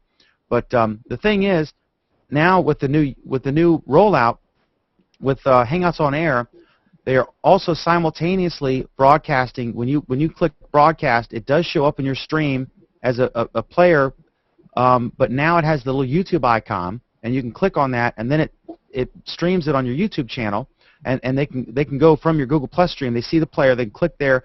And like right now, there's 38 people watching, and that's gone up. Like earlier today, it was over 100, or yesterday when we did the other thing. But right now, there's a bug on the Hangouts page, and it doesn't work. We're showing up there, but when you click watch, it gets you an error message. So we're losing probably 100 people or more, maybe 200 people because of that bug, which sucks, but hopefully they'll have it fixed. But anyway, I think this is a big deal because on my own profile, I had a dormant profile. It had 19 followers or subscribers, and by the time we did a 90-minute impromptu random hangout, I had 33. So it was a 76%. Granted, it was low numbers to begin with. I didn't have an avatar picture. I didn't have a name. I didn't have a bio. Nothing. It was just the YouTube account that was associated with the Gmail address I created to join Google Plus.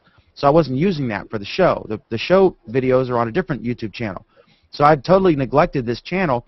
And I had in 90 minutes, I had a 76% increase in subscribers. I had, in that 90 minutes, I had 185 comments on that video. Mind-boggling numbers. And, I don't know how many people, I mean, the live Justin player, even when we have celebrities like the Craigslist founder or Mike Elgin or Linda Laurie or Sarah Hill, we've never had 100 live viewers. We've had in the 40s at peak. And we get thousands on YouTube, after the fact, because most people watch these shows later, not live. But anyway, I just think this is huge. This is a huge deal because, and if you look at the comments, you'll see here, if you look at the comments on YouTube on the live player, and then the show automatically gets archived as soon as you're done. It automatically gets uploaded to YouTube, processed, and then all those comments during the live show become 185 comments underneath the video. So your video starts out, it says 0 views, 185 comments. And then we come after the show, we can go in there and we can have time, because right now it's so fast that you can't keep up. We can go in there and reply to them, and it's just amazing engagement. But it's introducing people to Google Plus through YouTube, because some of the people are ending up on the live player from Google Plus. But I see a lot of people who are clearly YouTubers who are not Google Plusers, and they're saying things like, what is this? Is this live? What's a Hangout? So clearly they didn't go to the Hangouts page and then click on it and go to YouTube. They were on YouTube and discovered it. And it clearly wasn't my subscribers, because I had 100 viewers and only 19 subscribers. So I'm not sure how they found it. But this is just absolutely amazing, this integration. It's huge. And for anyone watching, and I'll go to Jason in a second, for anyone watching this, you're going, their goal, they said, is to give everyone Hangouts on air. They're just doing like a beta test with us to make sure they can scale it before they give it to their 100 million people, right? But I think this is absolutely massive. It's amazing engagement. I've never had a situation except when Craig Newmark was on, when I literally couldn't keep up. The comments are going by too fast. This is just unbelievable. Jason, what are your thoughts on this? Okay, just pardon me, just a couple things. Also, architecturally, the one thing that if you have not used a Hangout on air before, if you're not in that, if you're not in the test community, or if you're just watching this right now on YouTube, the video that we're recording right now as we broadcast live is actually uploaded to YouTube as we're doing it. So it's not like I've used platform Ustream before, where I can sit there and I can record 15 minutes of me doing a movie review, or talking about doing a review of a new CD for a metal band that came out and everything. And as soon as you finish, it actually takes that, basically archives it to a file and pushes that up to the server, which is more time. I did Hangout, my first Hangout on air, I did one where we were talking about sports movies with some friends of mine. Were the best and worst sports movies of all time, and it wound up going about 93 minutes. And as soon as we finished the Hangout, it was ready on YouTube to go as an archive 3 minutes after we did. It's absolutely amazing in terms of the architecture and the performance. And for those of you watching right now who are more familiar with the Google Plus way of broadcasting, and you watch your favorite shows for Hangouts on air, one of the new features that Google has now rolled out is that, before, one of the new features that it had is when you were watching a Hangout on a show live, you can share it, or you can do, you can share it with your friends, or you can share it to your circles. And after the show is over, you basically have a post with dead air inside, because it says, the show is no longer available, and you have to share the clip once they gave you YouTube URL. It actually retrofits that now, so once your show is ready on YouTube, your post still has relevance, because all the comments that people added to that post while it's being live. Yeah, I think there are issues in Guam going and this on. This is actually a perfect time to comment on it. This is why it may not be such a big deal in terms of load on the system, because as you can just saw, Jason was very hard to understand him, even though he doesn't have a bad camera actually. But because of where he's broadcasting from and his connections to the internet, it's less than ideal experience, obviously, in terms of listening and watching him. And it's the same thing going to be with all these musicians or anybody else who wants to. This is not a professional, super duper quality video audio environment. It's not. For talking like this, it's not bad at all. It's actually very good. But again, depending where you're doing it from. And so when they came out with HOA, I think a lot of people will jump on immediately. But I think a lot of them were probably going to be somewhat disappointed, because the quality is not what you're expecting to use modern means of recording your own video, and you come up with incredible high-definition video. And yet, one of the problems, Alan, hang on one sec. One of the problems, Oleg, and then Alan, one of the problems is it's not dumbing down so much or aiming for the lowest common denominator, but like I'm in a studio, we got 30 down, 10 gigabits up, so it's very fast. Not everybody has that.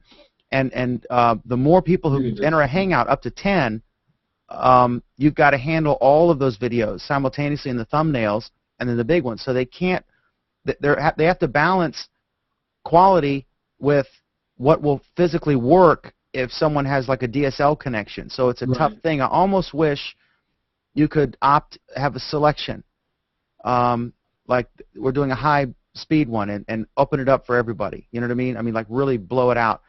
Versus a low quality, or if it could adapt better. It doesn't control that, Alan. No. But I think they're outsourcing it, aren't they, Alan? Aren't they outsourcing it? To be honest, I don't know. I thought they were just I thought they were just outsourcing the codec that they were using. I think one of the interesting things, though, to notice, though, is that we are seeing better and better quality as time goes by, and I mean video quality in a sense, not necessarily programming quality. We're seeing better and better video quality as time goes by. I mean, Oleg, is looking better this evening, and I know it's not just his haircut. And it's definitely we can actually see Anthony this evening, which is just totally remarkable. For those of you who have watched before, Anthony is usually this mysterious blur, but we can see him quite clearly tonight. So and Alan hasn't dropped out even once. It'll be interesting. Yeah, it'll be interesting to look back as this progresses. It's always interesting. Like someone pointed out the very first episode of Google Plus Week with me and Christina Trapolino, and I was in a different studio, and it was wild. But we've come a long way, and I think Google Hangouts have come a long way, and I can tell a difference. The streaming on YouTube is Oleg. We heard some complaints in the chat on our first Hangout that we did. The streaming on YouTube, the audio is not that great, and also there's no compression. And what that means is it's sort of a leveling out of, if someone's low, you kind of bring them up a little bit. If someone's high, you bring them down. You kind of even it out. The way that a commercial, the old Sprint commercial for old folks like us, where Oleg has the delivery. The old Sprint commercial where the pin would drop, and you could hear the pin, drop, and that was the same volume as the announcer talking. That's what I'm talking about. So if someone's a little low, you kind of even it out because people are sort of straining to hear one person and then standing back to hear the other one, and that's a bad thing. But that's something that they're going to iron out. Do you have to go run some Chinese somewhere or something? No, I got my driver today, so. Okay. Oleg has a big food company in Kirkland, Washington. Yeah, huge. Okay, so we have next topic. We have all right. Okay, so Jason will be back. Hopefully, he'll rejoin us. He's probably rebooting everything. Okay, so contacts attached to profiles, and why does this matter? I'm not sure if that was a Priz topic or. Of course, it's a Priz topic because of course everyone's going to go, no, of course it doesn't matter, and Oleg is going to say, fine, great, next topic. But this is actually kind of a neat thing. One of the things that people have been saying for a long, long time is they've explain been what this is also. I'm getting there. Don't worry. I am. Pace yourself. One of the things people have been asking for a long time is the ability to make notes on a person's profile. So if, for example, I added Oleg to one of my circles, and I wanted to make some notes about how he's always very loud and always cuts me off. There was no way to do this previously using the standard Google profiles. One of the things you can do now, though, is if he is using Google Plus profiles, I can now add him to my contacts in Gmail. And since I can add him to my contacts in Gmail, I can include any notation on him there that I want. Because there are free-form fields, there are fields for me to put in additional phone numbers, and so forth. And these will get reflected on the Google Plus profile, but only I get to see them. So now we have a great way to personalize somebody else's profile for our use. And that's a pretty powerful tool. This is I think one of the bigger ways that we've started to see these two very separate products starting to get tied together, which is the promise that Google keeps giving us. Here is one concrete example of how they've done so. And I don't think people have really understood or picked up on this yet. But that's the feature in a nutshell. I encourage you to go look at it because I think it can be a pretty powerful feature if you use it right. Yes, Pam? I happen to have my personal contacts, and no one can email me, no one can contact me. I shut all that off. So how would I use that then? You wouldn't. I'll be honest, I'm not sure you can. But I would encourage you to look at the contacts and see if it lets you add somebody from one of your circles to a contact without exposing your email address. It's possible that you can. I haven't played with it enough to be sure, to be perfectly honest. Well, you should be able to. The deal is, Alan was looking for a way to be able to put this comment about me. So obviously, Alan needs to get a life, but that's a separate topic. I think it's an excellent feature, Pam, to answer your question. I think it's an excellent feature. I totally agree with Alan on that. It's for business, for your use, you wouldn't use it. You're right. There's no need for you to use it, and you wouldn't. But for example, if you look at it from a business perspective, if businesses have their clients and their vendors in their circles, then it makes a lot of sense to be able to add comments dealing with those clients or vendors for your staff to know what the situation is with any particular either customer or vendor. It's very helpful. So from business standpoint, an excellent feature. Oh, I absolutely agree. I think it is very useful if you are open to having people you don't really know, have access to your information, or if, like you said, you're a business. I think that's right. very useful. Yeah. And then going back again, one thing that Alan to understand here, Pam, is that you're not giving people access to your information. This is the contact page. What it does is it lets me write down information about you, and that only I can see. You can't see it. Nobody else can see it. These are my notes about you. Now, in some cases, these might be the phone number that I have for you. Yeah, I got it.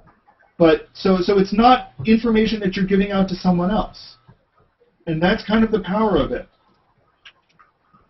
Yeah, so you can, in other words, you can have an empty profile, but Alan can circle you, and then he can put in his comments through his contacts, which makes sense. And just to add to the point that if people are listening about Alan making this big to-do about Google making true on the promises and all of that stuff, it's not anything that's the first time they've done. They've done already a lot of integration with Gmail, for example, is one example where you can actually look at circles in terms of emails. They've done integration with contacts. They've done integration with, Blogger. No. Oleg, you should not have gone there. But let's ignore that. They have started in some very small tentative ways to integrate their properties through this social layer. And including people's websites with the +1.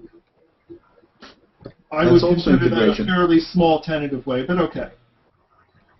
And then, I'm sure that's the whole thing Vic was trying to say in this initial deal we discussed, is they're taking and this is where the whole thing with counts and users comes in, is the fact that when you click on +1, then basically they're letting you upgrade to Google+, so then you can be doing all these +1s. So if Alan goes to the movie and he writes some comment about a movie that he liked, and I happen to have Alan in my circles, I can actually, whenever I do a search on Google for that particular movie, Alan's comments will come up. And that's what Vic was trying to make a point of. That's why it's such a huge and important thing that they're doing, is taking people who you care or respect in terms of their opinion, and you're able to listen to what they have to say on the subject of your interest. Not them directly talking to you and answering your questions, but at some point Alan went to see You Kill Me, which is a good movie, by the way, with Ben Kingsley, and he wrote a little review on it.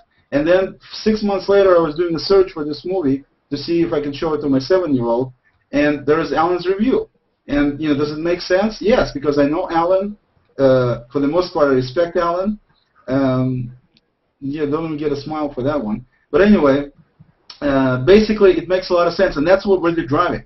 This is exactly the direction Google is driving to get these things in places so people can have this social layer, as they call it, social layer. That's what it is. Here's the thing, Oleg. The social layer is more than just +1ing things and sharing things. Sure. The social layer is a whole very complex set of interactions, and they've really only scratched the surface on it yet. But in reality, Alan, is like we talked before, social is different to different people. What's social to you is totally different to me. It's not that it's, Oleg, it's not so much that it's different. It's that there's a whole very, very complex set of things. +1s and shares are a very, very tiny layer of how we think of social in the real world. And I think it's an important part, but it's only the beginning. And to Google's credit, I think they realize that it's only the beginning, and they're trying to keep going with it.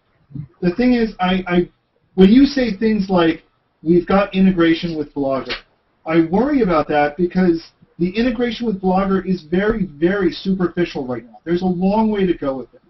And I just hope we don't get it into our heads that what we have now with Blogger is great integration, because it isn't. Well, the reality of the fact is, Alan, you can basically do, there's some problems with Google Pages with the way they work, in my opinion, and that's why the only reason I'm not using it instead of the Blogger, because to me, you can easily make posts that are chronological, you can easily do pictures, and that it's the same thing as the Blogger, essentially. So there's really no need to get major integration between Blogger and Google+. They already have all the stuff you need on Google+. So what they've done is they put in ability to put in badges, and people circle you on all of that from their blog. I don't think it's nothing. I agree that maybe they can do more, but there are major differences between a blog and what could generously be called a microblog in the Google+ stream.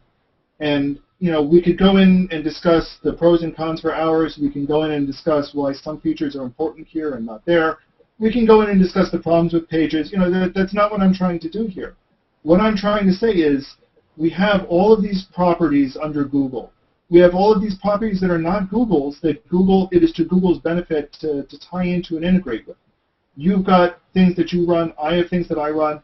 There are things that other people are running outside of Google that can and should be integrated more than just through a share.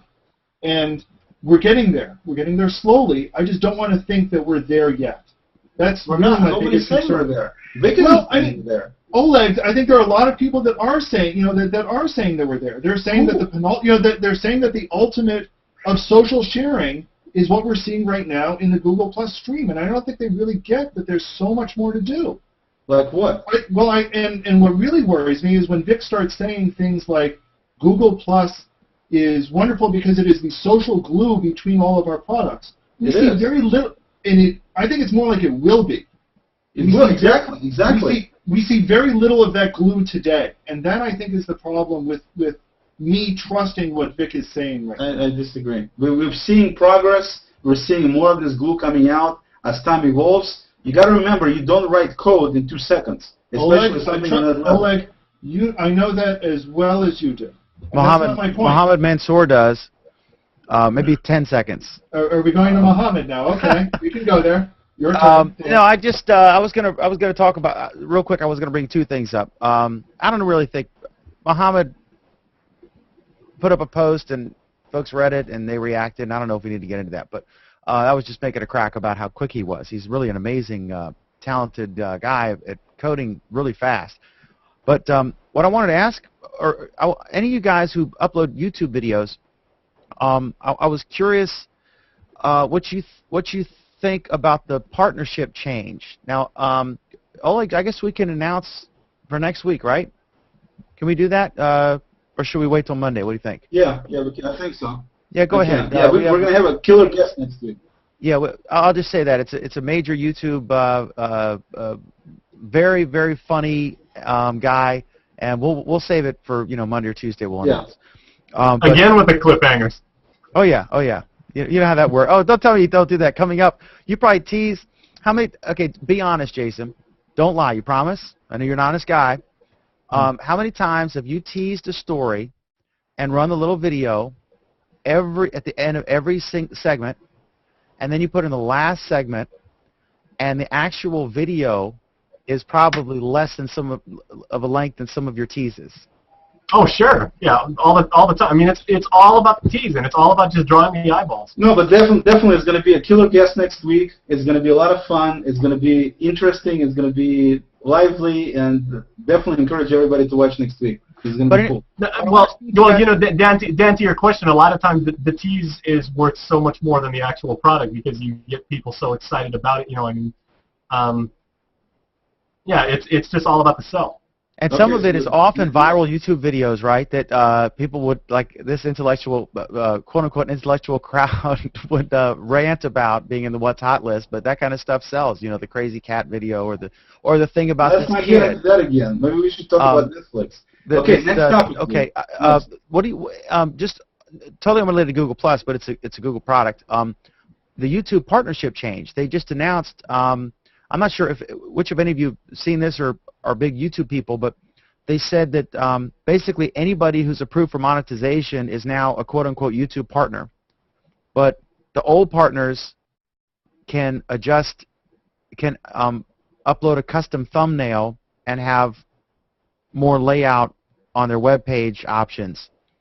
It seems to me that this is basically just renaming the monetization but not full partner thing to call it full partner, and there's nothing's different.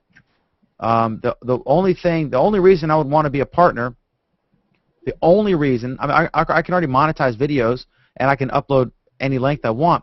The only reason I would want a full partnership is because I can put a custom thumbnail. Because some of these things, I swear to God, I look like Saddam Hussein's sons after they were killed and got that $100 mortician job, on the cover of the New York Post.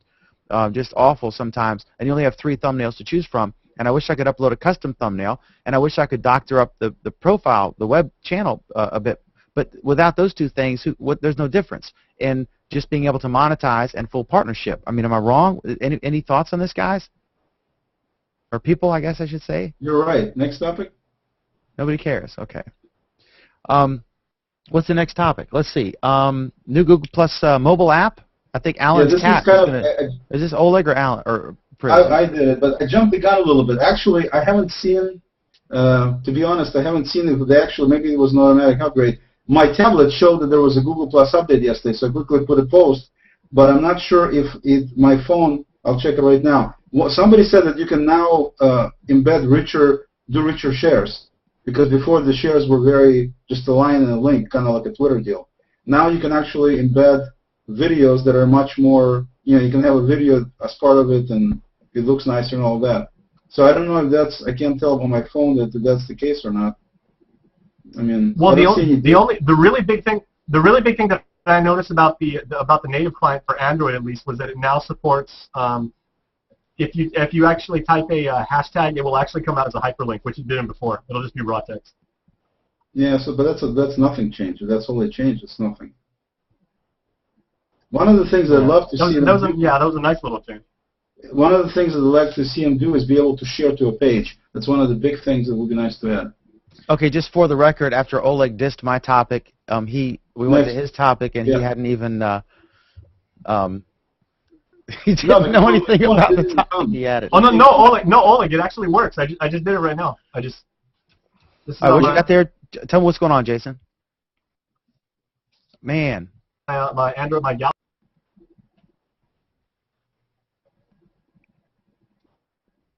So what did you do, Jason? Yeah, so that's real nice. What?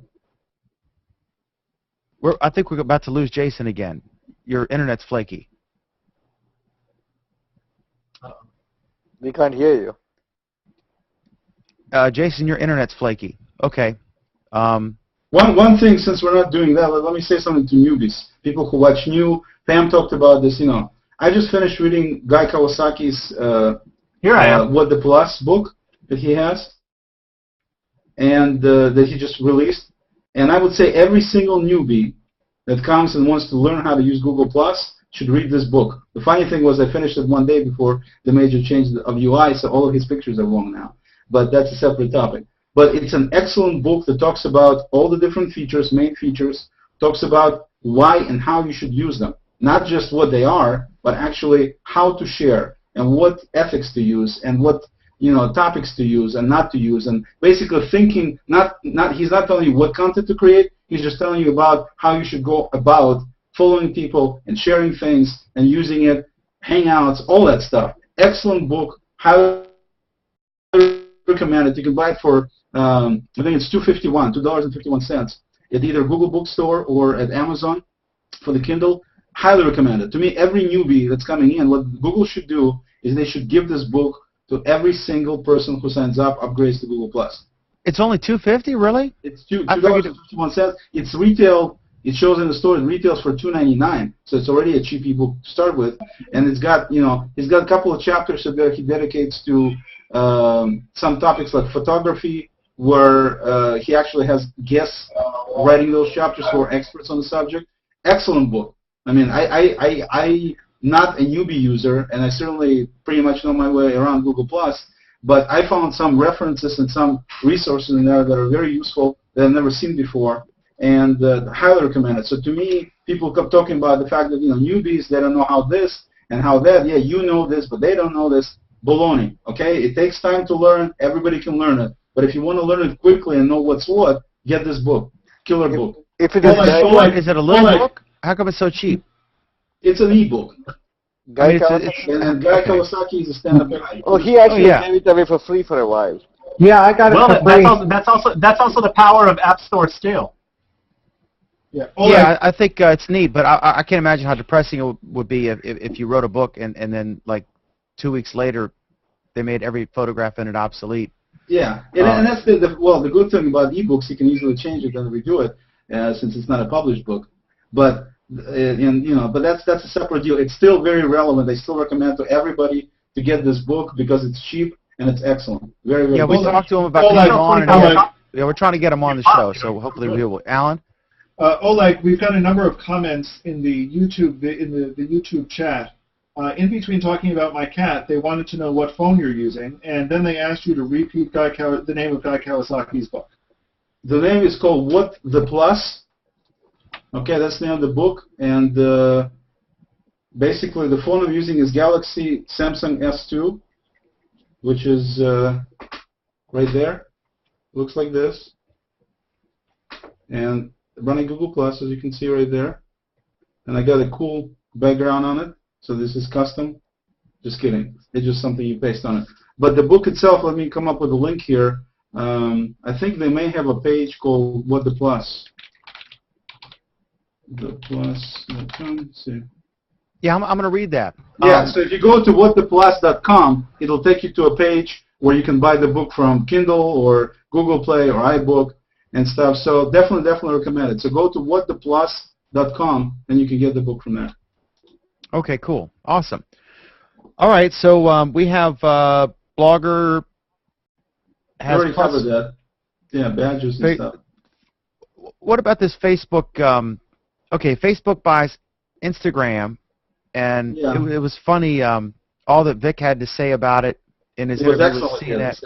He said, well, those 13 people exactly made out really well. And they said, well, what about, what are your thoughts about? And he said, well, I really like to focus on the, products we're delivering for Google users. Exactly. No, but he said, so 13 people are happy. But it was interesting, Oleg, because you saw all those stories about how everyone was dumping Instagram, and they're going to, and I think they, in a week, got 10 million extra users or something. Right. Well, it's kind of the similar deal to, Alan saying that people are leaving in droves, and Vic saying that they went from 60 to 100 to 170 million. So it's one of those kind of similar situations. The bottom line is that Instagram is an app, nothing more than that, for sharing photos. And then because Facebook bought them is not the big story. It's somewhat of a story, but not a big story. But because they bought them for $1 billion, and it's a 13-people company that makes an application to share photos, which for some people maybe it's a new concept, but for everybody who uses computers, obviously nothing new there. Oleg, there's a lot more to it. That's like saying that Google Plus is for sharing photos. But Alan, there was photos are a big part of Facebook, and they saw this app rising up that was gaining ground. And why would they pay $1 billion for this thing? Well, are they necessarily buying it for the app itself, or are they buying it for the people? They're not buying it for the people. Because they're buying it for the people. They bought it for the app, and they bought it so that Twitter didn't get it. Because Twitter doesn't have a good photo sharing system. And Instagram was, in a lot of ways, Twitter's photo sharing system. Do you think that there was a bidding war for Instagram? I don't know if there was a bidding war. Oh, there absolutely was a bidding war. I wouldn't be surprised. Yes, there absolutely was. There was. There was. They Twitter offered $500 million, and Instagram said no. And then that other place, Facebook, Zuckerberg offered $1 billion. We just had a quote. I just need to share this quote quickly from our YouTube chat. Rufus3901 says, I installed Instagram. It seemed like a ghost town. Uninstalled. Exactly. I totally agree. I did exactly the same thing. On my tablet, on my phone. But Oleg, you said the same thing about Pinterest too. Initially, no, well, see again. Did they acquire Instagram, the application for integration into the Facebook ecosystem, or were they buying? They didn't say why. They just bought the company. So that their know-how. I don't think they were buying the users. No, obviously it's a poison pill. But look at what they did when they acquired Beluga. Everybody said, "Oh, that's cool. They're really going to have this integrated group messaging client," and that never really materialized. Robert Scoble wrote an article, which I think that's the only article I read that actually made sense to me. And that was that they bought it for a couple of reasons. One reason is because it's a company who is able to provide revenue from advertising, although somebody told me that they don't really show ads on it, so I don't know how that is, but that's what he wrote. They must be doing something with ads to make money. And so he said that Facebook going into an IPO and they don't make any money on mobile, this was their way to get into making money on mobile, so that was one thing. And maybe they're going to start doing it, maybe that was. And then the second thing he mentioned is that he said that what they're trying to do is making money on mobile, and second deal was to get a talented mobile team, which obviously would be a plus for any company. So they got it for the people, and they also got it for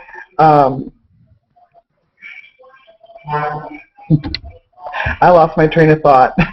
Don't they have a history of buying these companies for the people, and then the product quietly shutters its doors? Well, no, in this case, they've absolutely promised Instagram that they would run independently, and they put a lot of Facebook stock into this too, and they had to hurry up and redo their IPO paperwork in order to buy Instagram, and so they went through a lot of crap. Why are they worried about Twitter? They're totally different. I don't think they're worried about Twitter. I think it's more of a poison pill approach. You know, like I believe that was Oleg that said that. You know, it wasn't necessarily that they wanted to bring their technology or the people into the fold.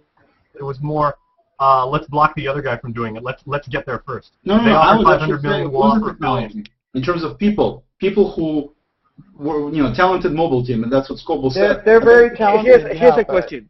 Not $1 billion talented. Here's a question. How many members are there, or how many users are there on Instagram? I mean, the real question is, I think the drawback Facebook has is not about whether they have mobile apps, or they do. I mean, anybody who is on Facebook probably using a cell phone or a tablet, they probably have a Facebook app in there as well. What they really don't have is a mobile platform. You know, Google. Well, they don't monetize. They don't have a monetized version. They cannot monetize unless they have a platform like Android or Apple as iOS. I mean, what they monetize right now is whatever they can through the Facebook app. And how many people are there on Instagram? 100 million? I don't know. I heard it was about 35. 35 million? Yeah. So 35 million. It is not just about increasing the monetization with Instagram. They believe that the Instagram group is pretty good at developing mobile apps. Right, exactly. But Shreek, here's the thing. The last company they acquired it for as Jason pointed out, they acquired it for the exact same reason, because this was a group that had developed some wonderful mobile apps before. So everyone was saying they're buying these people because they know how to develop mobile, and nothing came of it. Facebook, yes, they have a mobile app, but it's not considered a great mobile app. Right. Same thing with Google+. You can make the argument that they kind of did the same thing with FriendFeed too, when they took Brett Taylor over there, who's now, who at least was the CTO, and they brought him in, and like what he was doing with FriendFeed, and you kind of saw that when they revamped and the Facebook feed became more of like a living feed. But everybody thought FriendFeed was directly going to integrate, and it never really worked out that way. So the same thing, so Scoble's argument about how they're going to actually use Instagram. I mean, even if they build a mobile team, I mean, what are they going to do? Make their mobile app better? Fine. But unless they have something like a solid mobile platform, they're not going to monetize it as much as they think. And $1 billion probably is a very high price to pay for. No, totally, yeah. I think to me it was more. Here's also the funny thing about the price is, I'm sorry, Oleg. Leo Laporte actually mentioned this the other day on his podcast on This Week in Google. They said for being acquired for $1 billion, Instagram, which is like less than 2.5 years old, is now, the market cap is actually worth more than the New York Times. Absolutely. New York Times is so chew on that. Yeah. So, I mean, I don't see that. No. The real kicker is that it's worth more than Eastman Kodak, whose photos it tries to emulate. Yeah. Actually, the interesting thing would be if all of these 13 employees, all of this talent, took all this money, went up, and just left. That would be the funniest thing. I say there is there are golden handcuffs on this deal. That's almost certain. I'm saying there is a bubble in tech valuation in Silicon Valley right now. Okay, sweet. No, Instagram, was not valued anywhere near $1 billion when they bought it for that. You did it to buy it, but doesn't care. Right, but companies are always back for far more than they're worth. I mean, this is just the way that the tech industry works. A huge company with more money than they know what to do with, literally, spends, 10% of their, acquiring money. But funny thing is, I heard that the Craigslist... They probably have $10 billion to, pay for companies. What's $1 billion for one company? Yeah. I heard that the Craigslist makes right now about $13 million a year. And it's just funny, considering how much bigger Craigslist is compared to Instagram. So the guy could actually sell it if he wanted to for a lot of money. They dumb down their profits by choice. Real quick update before we get to a different topic. What do you guys think? When they took Kevin Rose, they hired him and his team from Milk. What are they going to be doing? What's the deal there? What's the deal there, Jason? We haven't yet. Okay, I'm sorry. Yeah. That shocked me. Does that shock you? Well, so let me ask you guys. Okay, so Facebook has acquired Instagram.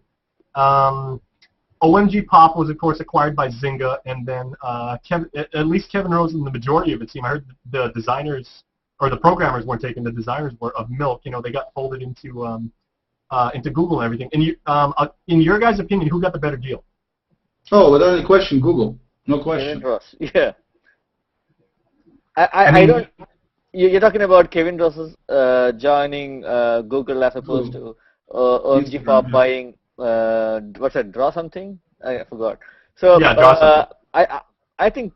I think Kevin definitely, because we haven't seen the impact yet, but in the long term, I think we will. Absolutely, I totally agree. Like I was saying last week, you have companies that have products, and then you have companies that have personalities. Kevin Rose is a personality, and in my opinion, personalities inside companies are more valuable than, great personalities are more valuable than great products. And that's a fantastic point, Anthony, because I think what Kevin Rose actually brings to Google now is he's, when he was doing this stuff with Revision 3 and he had that show with Alex Albrecht and he was doing Dignation, which was like wildly popular, he actually brings kind of like that street cred, and he can kind of like appeal to, I don't want to say the internet subculture, but he's really got the pulse of the people, and he's kind of like, we always, as a show host, and you're going all the way back to Tech TV, you always kind of got the impression that like he's one of us, and now he's become, this angel investor, and he's gone on to bigger and better things. But by them actually he may not be in PR, but his influence can actually sometimes bring down Google's PR problems a little bit. And, as you said, yeah, I know. And I think if they use him as an evangelist, he's going to do a lot for their marketing, which in my opinion, like Google's still trying to figure out how to do very, very effectively. So he's going to be a lot of really good for marketing. He's also going to be a hell of an asset in terms of recruiting new talent to join the company. And why do you think people are going to want to work with him? And why do you think Google was struggling to do the marketing? Because they never had to. They were never directly selling anything to anybody unless they opened up their Office apps now, right? Before that, they sold the Google search boxes. They did sell some stuff, right?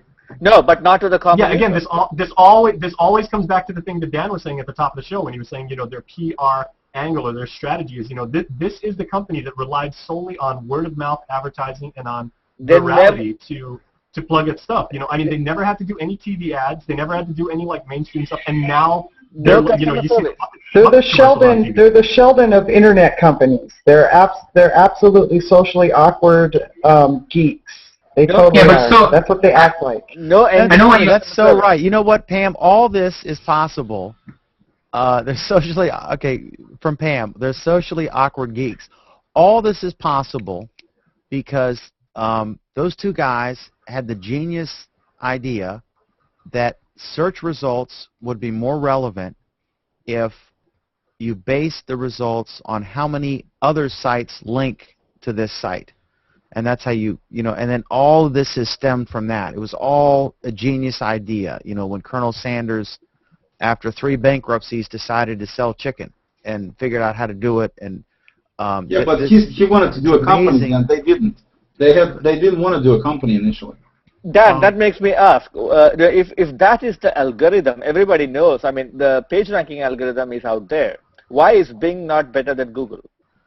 Or equal to Google? No, there's a lot more to it than that. Dan is just saying in the beginning, that was the deal. They wanted to cover the entire web, and they thought they could do better search capability using this approach than the other people. If the algorithm is out there, anybody can implement that, as Dan said, if it's about... Nobody did. Right. No, no. I think the reason is it's also about the implementation. It's not just And about herein the lies usability. of the argument about why. There we go. Perfect No, time is to... it? Jason, you there?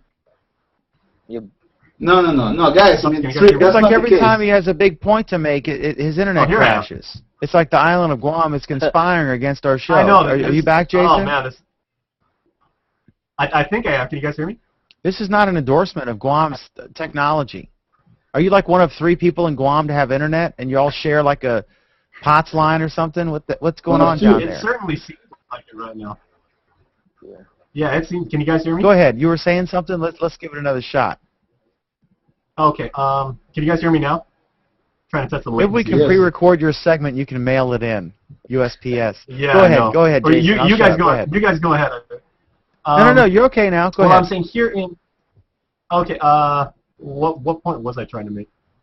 Okay. Herein lies the crux of the argument about like people like pundits, right? Like Alan are constantly saying, like, why isn't there a right API? And a lot of people, justifiably so, like, we need these services, and it's expected that you would have rolled it out by now, and by not doing so, you're doing a disservice to the community. In my opinion, Google Plus, with the exception of Hangouts, because that's the one unique thing that they did, and they've done better than anybody else in the world. But in most other reasons, Google Plus as a social application is standing on the shoulder of giants, and it also kind of like doesn't go into the pitfalls that a lot of its predecessors did. So by not going all whole hog into the right API just yet, they don't want to fall into the same trap that Twitter did, which is create this wonderful ecosystem where people are building all of these applications around that can contribute to it.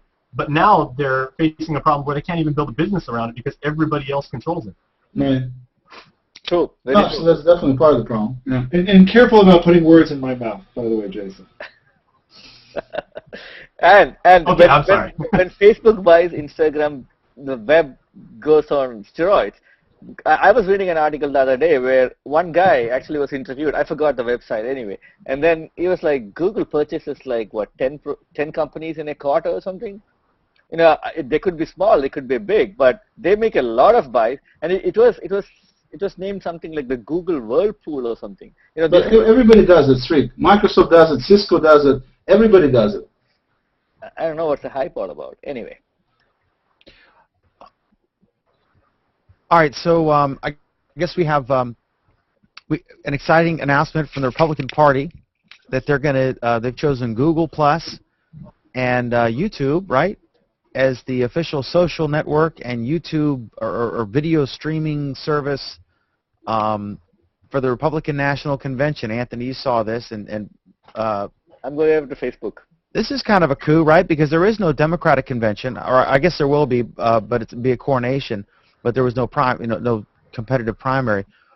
This is kind of a neat thing, right? This will draw a lot of non-traditional tech nerds on. I'm surprised because I can't imagine that if you took the Googleplex, I would guess Romney would not fare well. Yeah, but that doesn't matter, right? I mean, you're just trying to get new users, right? I mean, that's what this is about. It's about getting what are your thoughts, new users. Anthony? Yeah, so my thoughts are that, basically this is, it doesn't have to do with politics. Yeah, it's centered around, the second or, the first biggest, depending on how you want to look at it, political party in the United States. But, it's not about politics. It's about users. Yeah, And what this has to do is that both of the parties recognize that if you want to get video out there, you use YouTube. There is no question that you use YouTube, and if you use YouTube, you need to go with Google. That's what it boils down to. Exactly. And for Google, it means about visibility. And if they're going to start using Hangouts, did they mention they're going to use Hangouts? It doesn't. All it says is that the how did they phrase it? The social video component for the Republican National Convention is sponsored by Google and YouTube. Doesn't say Google Plus. It says Google and YouTube. Yeah. So, but we have already seen that Romney has tried to use Hangouts. We've seen the presidential Hangouts, so it's clear that we're going to be seeing more and more Hangouts this political season. Yeah. So Hangouts on air or something like that. And remember, this is not going to be a unique event because this is going to be a huge summer for YouTube in particular because they're they're also now the official stream provider of the Olympics. So this is going to be a massive. Yeah, this is a big deal, summer and Jason, fall. because, and you know this from demos. YouTube can deliver millions and millions and millions of viewers. I've never heard of a video getting millions of views on Vimeo or Blip, and they're all niche and they're great for what they do. But you don't hear about, I'm sorry. Pam, I got to mute you, or I got to mute you. I'm getting a bounce back from you. But on YouTube, you're reaching. You can have a viral video and have 20 million people who are the absolute hardest to reach through any means, and you can reach them in 2 days or in 24 hours. Like this Coney, we were talking about a relative of yours who, the Coney 2012 video, and how it just exploded, and the demographic that would have watched that on Facebook and YouTube is one of the hardest demographics to reach through any other means. So they'd be crazy to neglect YouTube, right? Because those are the impressional, in any kind of marketing, and the Republican Party is no different.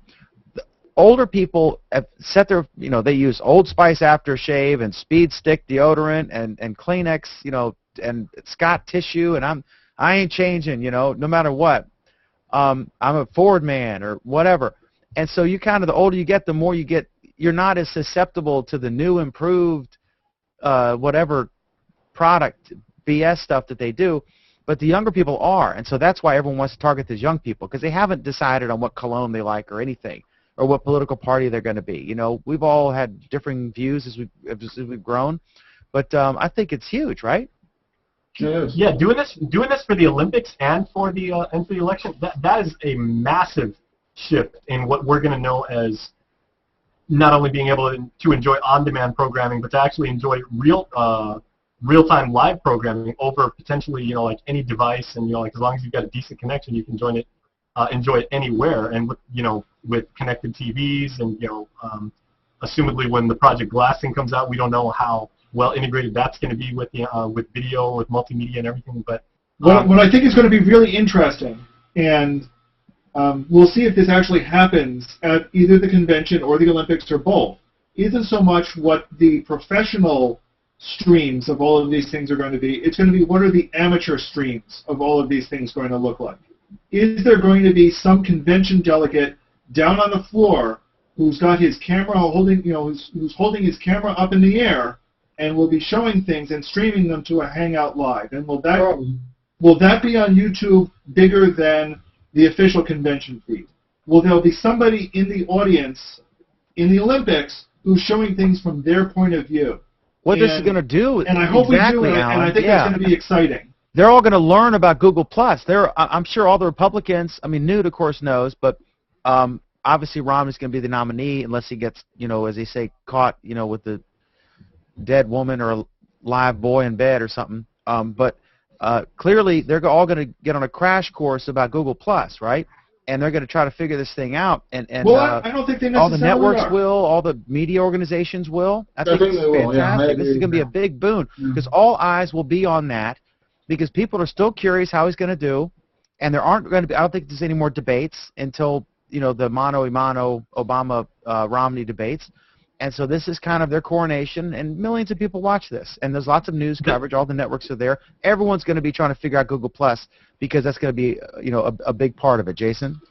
The next 9 months are going to trigger the sea change like we saw in 2003 and 2004 with blogging, as far as like traditional reporting and citizen journalism, exactly like that, but for the multimedia age. And where we saw traditional static blogs became microblogs. Here's my problem about it, though, Jason. In the past Olympics, for example, there was a lot of criticism of the athletes who live blogged, and they were told to stop live blogging. And it was the IOC who told them to stop live blogging. I am worried that what we're going to see in the Olympics, for example, is the IOC again saying, you guys can't be streaming YouTube video, anything that isn't official gets shut down on YouTube. And I can see them trying to work with Google to do that. I can see the RNC convention doing the same sort of thing, that any delegate who broadcasts video from the floor will be expelled from the floor. I think it'll be a shame if they do that, but I worry that they're going to. Well, we'll see. Let's see. Let's just not speculate. We'll see what happens. No, I think a political convention, and I'm not necessarily disagreeing with you, Aaron, but I think a political convention is completely different than a sporting, event. Like, you have the NFL and the NHL and, whoever else all say that their athletes can't, interact with the internet during, when they're on the field. I don't necessarily see that issue with, a political convention. Oh, I can. I can very much. I think it's all the same thing. I can very much see how the Republicans would want to make sure that you don't get floor video because they want to control the message. Yeah. I think it's a very big concern for politicians. The problem. I think any big pop culture event, like we could have a sporting event, so we could have the Olympics, we could have the RNC, we could have the Grammys, we could have the Emmys, anything where it's predetermined that is going to be maybe the focal point of so much of pop culture and everything like that. Everything, they're all niche interests, but they all become the focal point of what we're all looking at and everything. And so Alan's point is very well stated. So it wasn't how much Jason, are you going to clamp down? I want to ask everybody. I think we're done with all of our official topics. So what I want to do, I want to ask a question, and then I want to kind of do a round robin or whatever, and we'll talk about whatever we want to talk about. Let's go eat. But here's a question for you, Jason. Initially, there were all these stories that said, is Google Plus the Facebook killer? And then we went through it and we're like, no, it's not. It's a whole different Some thing. of us did. Some of us did. Some of us did. But then I got to tell you, I bet for everyone in this hangout who really loves Google Plus and spends a lot of time here, it absolutely has diminished your time on Facebook, unless you have like obligations, because like you're a TV news guy, so you probably are in your contract. You have to put out so many tweets and Facebook messages, blah blah blah. But did we underestimate it? I mean, is it? As I look at this thing, and as much as we critique it as friends, they're really getting their act together, right? And I wonder if this is a serious threat to Facebook. What do you think? As they make it more mainstream while preserving, it's like the unique way with the circles. We're seeing these trending topics. Like I look right now. What's the trending topic? It was Justin Bieber earlier, and North Korea. Right now it says Google Plus Week. So exactly, that's number one. Yeah. So, but I'm just thinking like. No. They're kind of mainstreaming it while preserving what we love about it at the same time, and that's a delicate balancing act, isn't it? Do you think that they're an actual threat for the eyeballs to Facebook in the long term? Not next week, but as time goes on. Absolutely. The long term, absolutely. Just like I said, where the YouTube thing this summer and this fall is going to be the evolution of what blogging was, like the static textual days. What we're seeing right now with a lot of the integration, this is classic Google corporate strategy. Because remember, like when Google went public, it seemed like a lot of their product line was disparate, and you had the search engine, you had Google Earth, which everybody was like, oh, that's cool, but whatever. And then you had Google Maps and everything, and then everything started to blend together, and then search started to integrate with Maps, and then you had Latitude came into the fold and everything like that. So I think. As they start to integrate and as they start to kind of blend everything seamlessly, which has been debated in this form, exhaustively, how well they're doing. That's just that's classic Google strategy right there. I will say though that one thing that has really impressed me was when they never said, or at least the Google execs never said from day one, we don't intend this to be the Facebook killer, or we don't want to put Twitter out of business. They never went that route. They were kind of played it safe in that. But now the message that they're being put forth is they said this isn't a social network, it's a social layer, it's a social component. Whether that was the message all along and it's only being pushed out to us now, or whether they just kind of like had to massage and adjust the message how Plus has evolved over the last 10 months and everything. I just sat back and from a PR and a marketing standpoint, I thought that's a hell of an angle to take. They were polite. I'm going to go to Oleg next, but they absolutely are using their gigantic nuclear weapon, Google.com, and by incorporating the social features and with Search Plus Your World, by saying that if you put a +1 badge on your website, for KUAM news.com or whatever it is, that will, if someone, if Oleg plus one's a story, then if someone's Googling something and he's in Oleg circles or vice versa, that it'll show up in Google search. They're using that nuclear weapon they have, and they're like, okay, screw you, Zuckerberg. If you want to play this game and you want to, because there are those stories about their PR people, trashing Google and stuff. So they, okay, we can play that game. And so I think they're just using all their, weapons. I mean, they've got the big guns, forward, right? absolutely. They're absolutely, and that's business, so good for them. And it clearly, Oleg, has made all of the services stronger and more innovative and just racing to try to improve what they're giving us, right? Absolutely. I mean, it's 100%. It's evolution. If you look at it from a perspective, we talked about the fact that they're doing the Olympics, which to me the interesting thing would be to see how that's going to be different in terms of national or international versus the election. Because election is mostly U.S. situation. Then it's falling. Well, the Olympics is a U.S. thing too, so I don't know where the difference is like, but the Olympics are through the NBC, and NBC is but Olympics the are US. typically worldwide event. That's what I'm saying. And the election is basically pretty much U.S. based. But it'll be interesting to see that. But the bottom line is there's going to be a lot of activity, like we pointed out. That's one thing. Second thing, so you look at that. Then you add to it the fact they're doing all these rollouts of these new features, and I'm sure there's going to be a lot of more stuff coming in soon. So the thing to do is to look at the end of this year, and I think you'll see a vastly different picture in terms of how many people use Google and Google+, where Google+ is in terms of all this integration with all these different applications that they have, and the overall, and I think it's definitely stepping all over Facebook as time marches along. I totally believe in that. Totally. Dan left. And I there's part of me that wants to believe that. There really is. But I look at what Google does sometimes and how Facebook reacts and how Facebook in some ways jumps ahead. And you got to wonder, right now, Facebook has numbers on their side. And Google keeps trying to imitate a lot of the features. And yes, there are big differences between the two still. But there's very few compelling reasons for people to jump over from Facebook to Google+. And until there is that huge compelling reason, people aren't going to. No, but for you and I started this discussion. You and I started this discussion. Why are you looking at it as jumping into Google? Why are you looking at just jumping into Google+?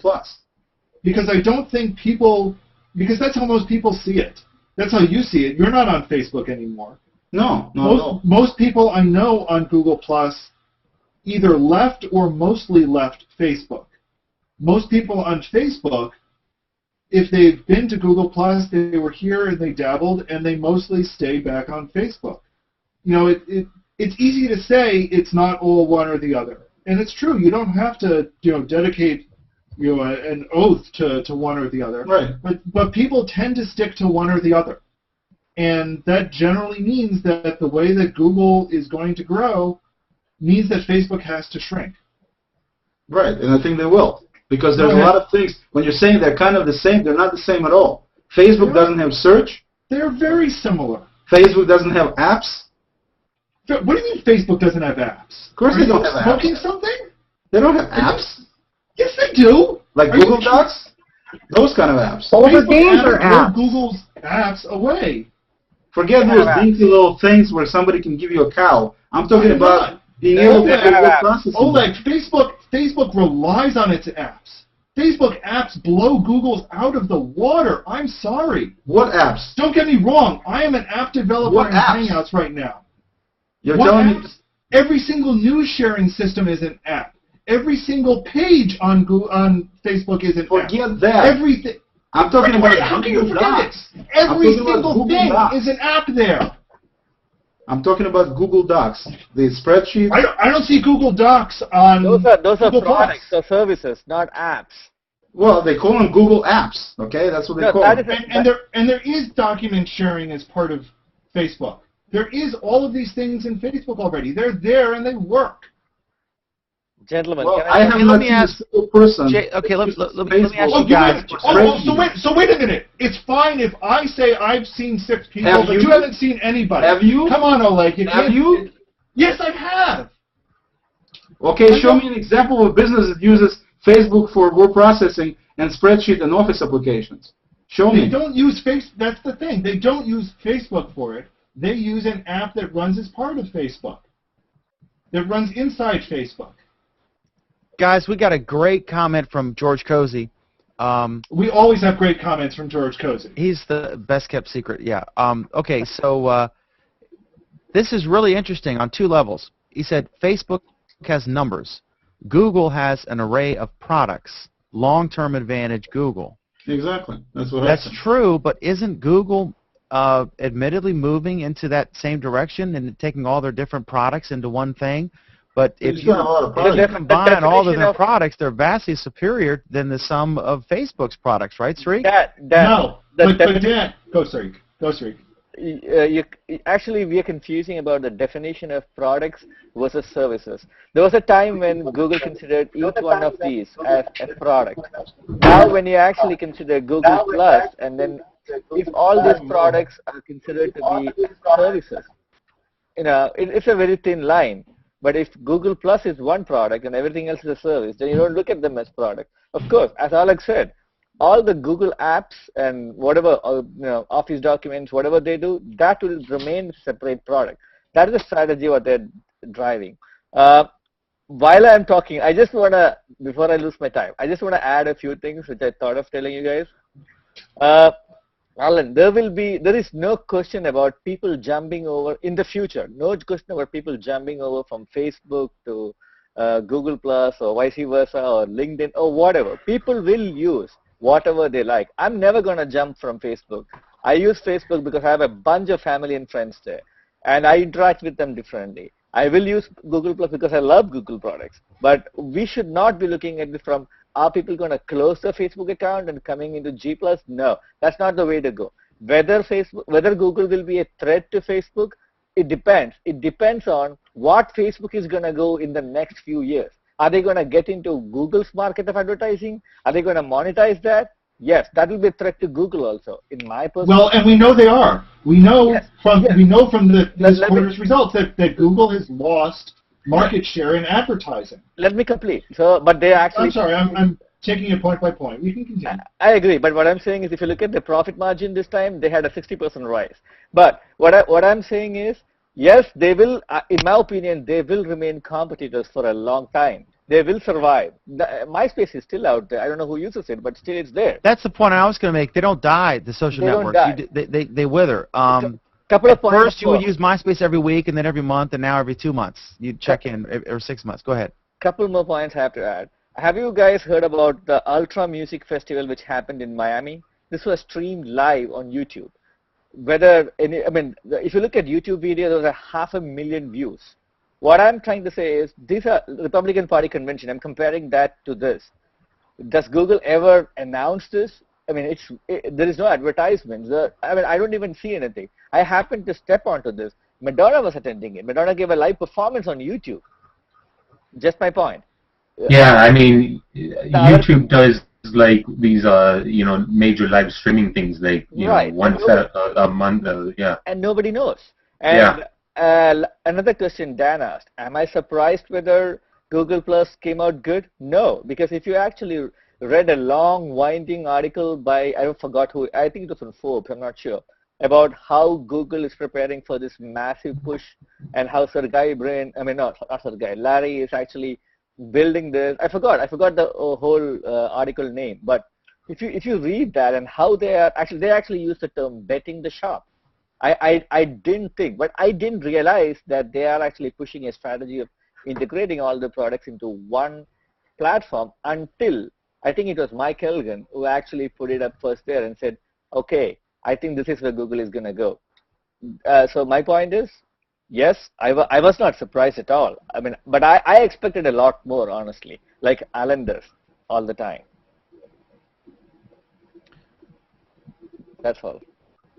Okay, so what we should do, I think we've exhausted the topics. I'm still trying to figure out what's going on with these other Hangouts on Google. Why? Because everyone seems to be working except ours. Can I interrupt you for a second? Yeah. I have a question to the group, everybody, even to the people in the chat.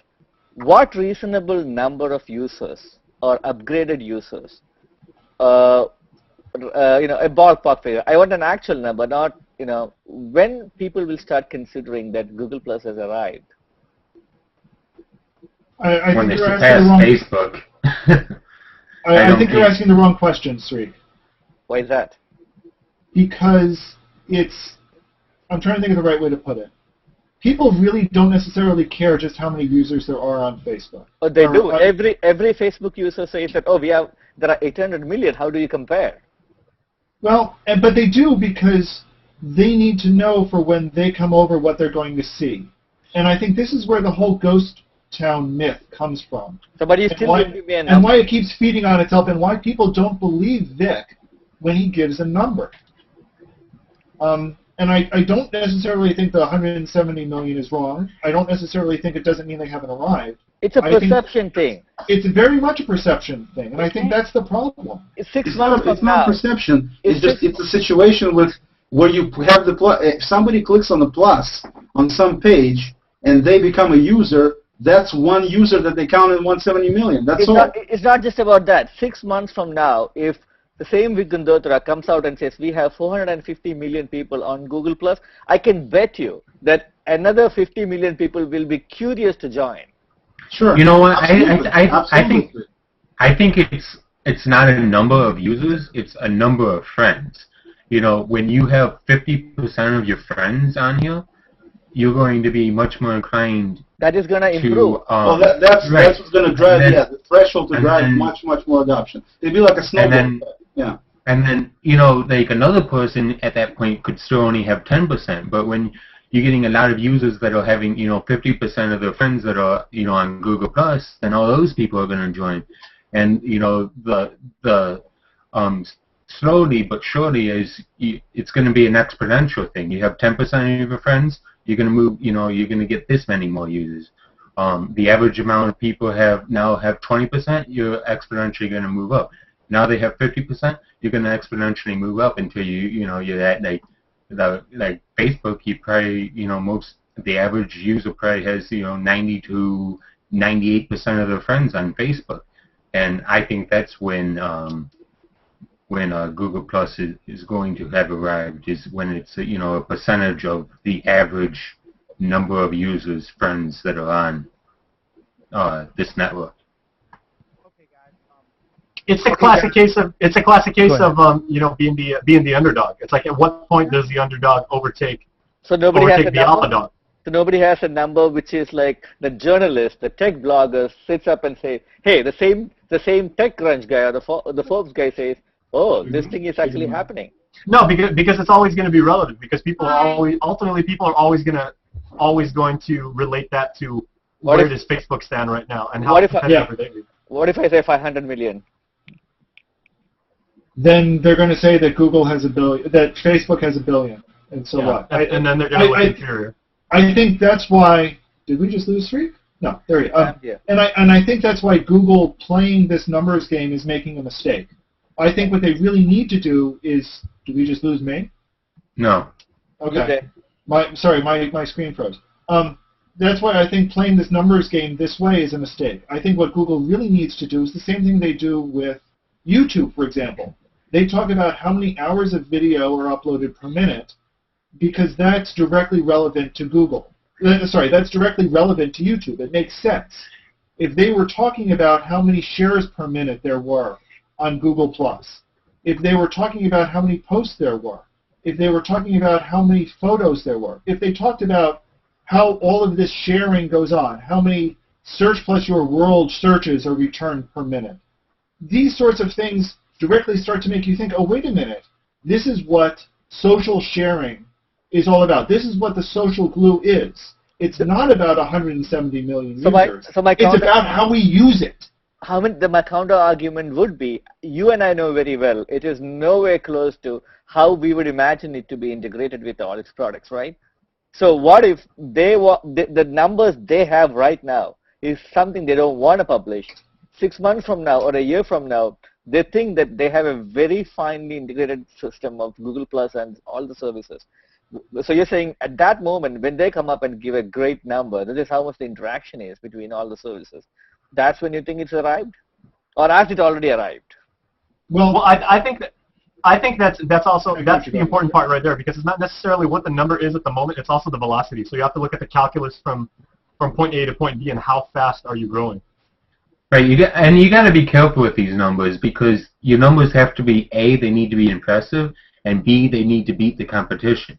So, like when YouTube says we have, I think it's 8 billion hours of video. Well, a billion of anything is an impressive number, but it also absolutely crushes any other video services number of hours of video. Like, Well, no one else is going to say, oh well, we have 10 billion.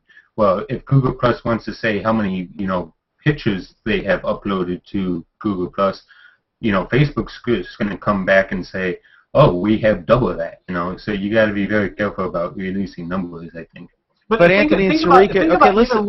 But Anthony, they're Jason, being trounced right now with the current numbers. They can come out with numbers that Facebook has no chance of matching. I don't think it's numbers. For example, Google can say that X million search plus your worlds are being done every day. Facebook has no equivalent whatsoever. They could say that there are X thousand circles. Facebook has no equivalent. They can come up with numbers that Facebook has no equivalent to. And sure, they could talk about how many Hangout hours go on in a day. Who cares? Compare it. Okay, look, it's about engagement, and it's about what your friends say, and it's about. Twitter's arrived. Like Shriek was saying, what number until they've arrived. Twitter has arrived. I may have 5 local friends who post on Twitter. One really a lot, one fairly often, and the rest very rarely, if ever. But they're on there.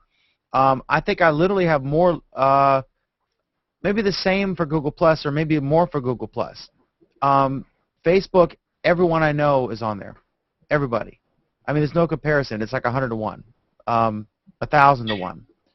But so if Google's making money and Facebook's making money and Pinterest is making money and Twitter's making money, who cares about the numbers other than the analytical people that are charting this for Google? Here's why people I think Google can afford not to make money right now on Plus. They can afford not to make money because they're subsidized with all the other products in their ecosystem right now. So that kind of thing isn't as important right now. Well, Jason, I think it's more complex than that, because you have to wonder how do they. There was once upon a time when someone said, "How are you going to make money in search? You can't make money in search," and Google did. But Pam, to answer your question, who cares about the numbers? MySpace and Friendster care about the numbers. Oh, and they're dead now. I see what you did there. That's a really good point. I think the investors care. Yeah. I don't know. Google's Q1 numbers are up 24%, and they're talking stock split and their stock dropped. In the internet age, numbers can go down like this very fast. Well, of course they can. It's tech, but Google's also selling for $640 a share. I mean, that's an incredible. That is the number I was talking about. That is the exact same number I'm talking about. With one release of a phone called iPhone, Apple completely took over the mobile space, right? If Facebook releases one feature that leverages the 850 million users to be able to do something with Bing, for example, and do ad pushing. They don't even have their own ad platform now, I think.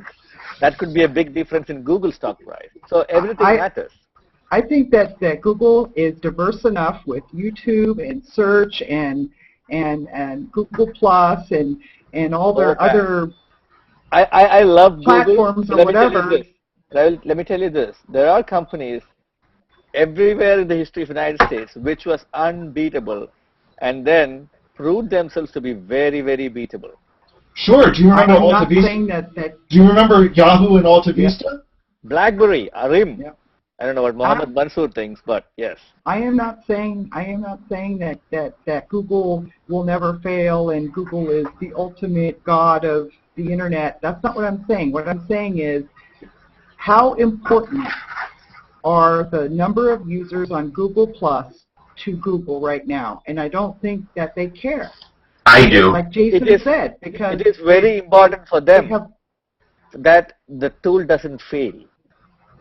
I don't think that they're going to publish. I don't think that they're going to publish numbers because I think that Google Plus is a giant experiment for them, and they have other plans that we don't know what they are. Pam, here's the thing: they are publishing numbers. They're publishing a user count, and the reaction is either you're on Google Plus and you believe the user count, or you're not on Google Plus and you think Google is lying. And why is that? Because it's the calculus it's the velocity of how the platform is growing. I mean, how long ago was it that they said they were finally at 100 million users, and then just this week they said they're at 170? January. That was what, 2 months ago. Yeah. Yeah, True. but the thing is So that they're and I publishing. think, well, Go ahead, Okay. Pam. No. I'm just saying they publish these numbers, and guess what? The Wall Street Journal writes about them, and other magazines write about them. There's a famous saying in marketing: there's no such thing as bad publicity. And I think that regardless of this talk about ghost town, and we perpetuate that here on Google Plus. We talk about Google Plus all the time. It's the most narcissistic social network Yes. I've ever seen. Yes, it is. It's just Perfect. a constant stream of Google Plus this and Google Plus that, and how to do this with Google Plus and how to do that. If you check with a Facebook fanboy, he probably doesn't even care. It's just Well, because you know, you are on Well, but Google. here's the funny thing, Sreek. Here's the funny thing, though, Sreek. If you check with a Facebook fanboy, they're not talking about Facebook all the time. Of course they're not. I agree, but many of them don't care. Mike Elgin actually had a wonderful quote this week on Leo Laporte show, and he said the actual term Facebook fanboy, you will never hear that said because they don't exist. There's people who love Facebook, but there are no fanboys. 50% of all Facebook users I have in my friends list don't like Facebook, but they're still there. Danny Sullivan actually made a point in his article this week where he talked about how Google Plus is kind of this great place for Google because it essentially created the Google fanboy. And now Google fanboys can mix and mingle with the top people at Google in ways that couldn't be done before. Seriously, So Google. he kind of compares Google Plus to an Apple store. It is the free advertising mecca for Google because they don't have to spend any money proselytizing or putting Google on a pedestal because we do that for them for free. Yeah, but it's kind of funny that they have increased their advertising, and it's also kind of funny that they need to. I mean, they need to. If that's true, they need to do better marketing with us because the ghost town is so prevalent out there. It's disgusting. You and I have had this conversation before. Google Yes. does not know how to market. I think the rest of the world actually forgot about the ghost town paradigm. No, Sreek, they didn't. It's just they're trying to, whoever, I speak with a lot of people, it's just fine. A lot of people appreciate it already, but it's just that reluctance. I was a lurker in Facebook for a long time. Sreek, whenever I try to talk to, whenever I'm talking to my friends, I'll talk about a picture that I've posted. And they go, you didn't post it on Facebook? I go, no, I posted it on Google+. They're like, is there anybody still in that ghost town? Or, so you and 3 Google employees saw it? Or, it's not just a running joke. It's a real perception of people that people have that there's nobody on Google. Let me ask a quick Just like question. Android If you also. don't mind. Pam, and then I got a question for Pam and Jason. Go ahead, Pam. Actually, I had a question for either you, Dan, or Jason. You guys both use Facebook, right? I do, yeah. Do people who do not friend you get to see anything you post? Oh, yeah, I'm totally public, everything. They can see this exact same thing. It's same, because we're public figures. We're in the media. But how can you see it? How does it show up in your stream if I'm not following you? You just go to their page. You can go to their page or subscribe to them. You can subscribe to us without friending us. I have subscribers who are not friends because there's a limit on friends, but not. It doesn't just organically go out to everybody. They have to know you exist, right? Correct. I think, right, Jason? Yeah. Well, you can still be recommended, based on where you went to school or geographically where you are. I mean, you can still be recommended to somebody, but the privacy access and everything, I mean, that's completely up to the publisher. And like Dan said, I mean, like all of my stuff is 100%. Personally, my personal Facebook page is 100% public, which I never post to anymore. But I have to keep resident so that I can be an administrator for my company's Facebook fan page, which we post all of our our news and our videos and stuff like that. But there's no friend shares or anything. There's really no way for people to organically find you there unless they happen to know KWAM or No, well, like I said, you could still be recommended based on those signals. And when I first set up my Facebook profile, I said this is when I was born. This is when I was born. This is where I went to high school. This is where I live. These are certain friends of mine, and so those your social graph begins to infer relationships between people. And they say, hey, you may also want to befriend these people who went to the same high school as you did, or here are other people that live on Guam and stuff like that. And whether I decide to friend them back or not is my prerogative from that point. But they can still find me and they can still read my stuff, and that's where the social graph and the value of it, the whole Metcalfe's law thing really takes off, because if I allow you to subscribe to me, then you get my stuff automatically in your feed. If you don't, you're going to have to go through the painstaking labor process of always manually browsing to my page and having to look at my stuff and then read through it. And obviously you can't do that with 5,000 different people. You would prefer to get it in a single stream in real time.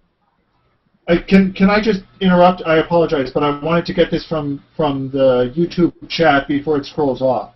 This was a good comment by Hunter regarding numbers. Oh, by the way, the numbers matter to the younger people because everyone at my school will only do something new if the numbers are big. So excellent. So there's a very good point, I think, that I think we've all kind of overlooked. I think it exactly coincides with what I said. When the numbers are big, people start looking. So there is a certain level of, I don't know what is a marketing term for that. You people probably understand it better. You reach a threshold, not a threshold. What's that? Critical mass, right? When it hits critical mass or tipping point. Yes. So my question originally was about when do you think the critical mass will be? Well, again, this speaks to the point I made like an hour ago now. It's like in the age of the social application, everything is like one big damn high school popularity contest. It's and about so by that now, merit, by the way. Okay, and by that merit, what the commenter said, that's an excellent point. It's all one big peer pressure driven popularity contest. And if I see that there's a certain social network that has 850 million people on it, and there's this other one that comparatively only has 150, which one am I probably going to pick? But here's the majority thing. of the people out there. I think here's they're one version away. I don't know if it's if it's this version, or I don't know if it's the next version or the version after that.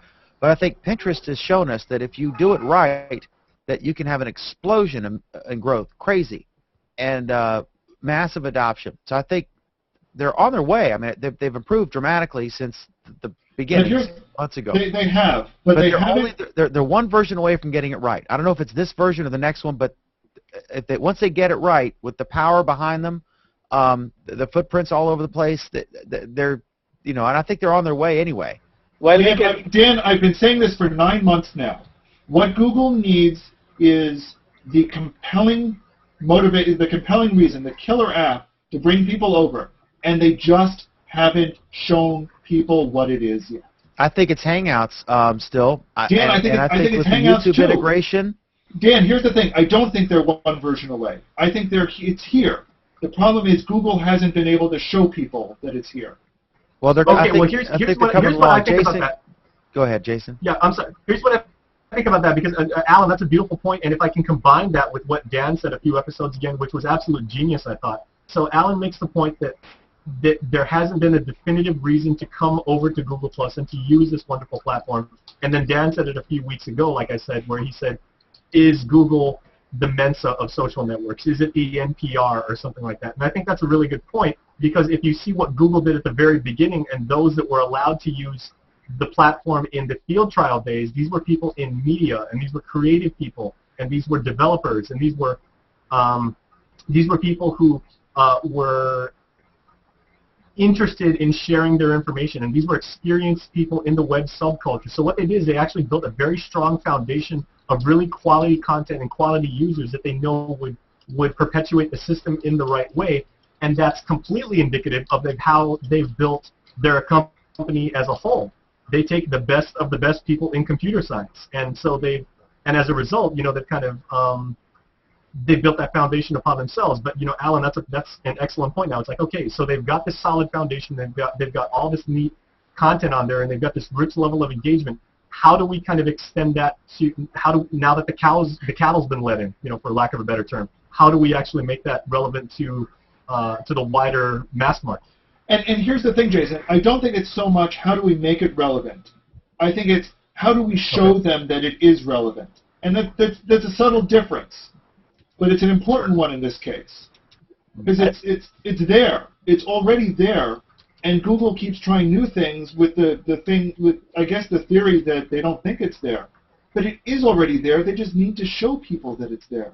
I think what Jason said, if I put it in a simple sentence, universities or colleges, whatever, it becomes popular when it's really cool. That's all.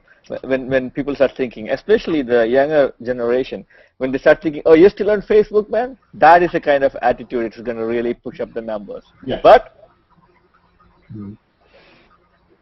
okay, I just got. I'm curious how the convention thing works. If anyone has any insight on this, just as a typical way, when they become the official social network for the Republican convention, is that something they pay for, or is it a sponsorship, or is it something where they each offer like how much promotion we'll do and what gimmicks and gizmos and ideas we have, and then they just choose among the things? Does anybody have any thoughts on this? I don't have an official answer to that. I don't have an official answer to that, but what it means, at least in part, is that if the people running the convention will have a direct line to Larry Page or a dedicated person at YouTube, so that if they say pull this video, the video gets pulled.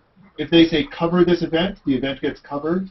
Basically, it just means that they have somebody they can go to make sure that the official message and only the official message gets out. That's kind of what I think it means. I don't think that they would agree to any kind of censorship. I didn't say censorship. Well, if Larry Page, or if they can call Larry Page and say pull this video, I mean, what the hell else is censorship? Well, is it censorship when Universal Studios calls YouTube and says pull this video? Technically, censorship is to review for purpose of deletion, but not necessarily to delete. But anyway, that's a different story. Jason, what do you think? I think for the exclusivity, it's got to be some kind of, is it a monetary exchange or something, right? I wouldn't be surprised. Why would they piss off the other social That's what I don't think it is. I think from a traditional broadcast standpoint, they probably had like a bidding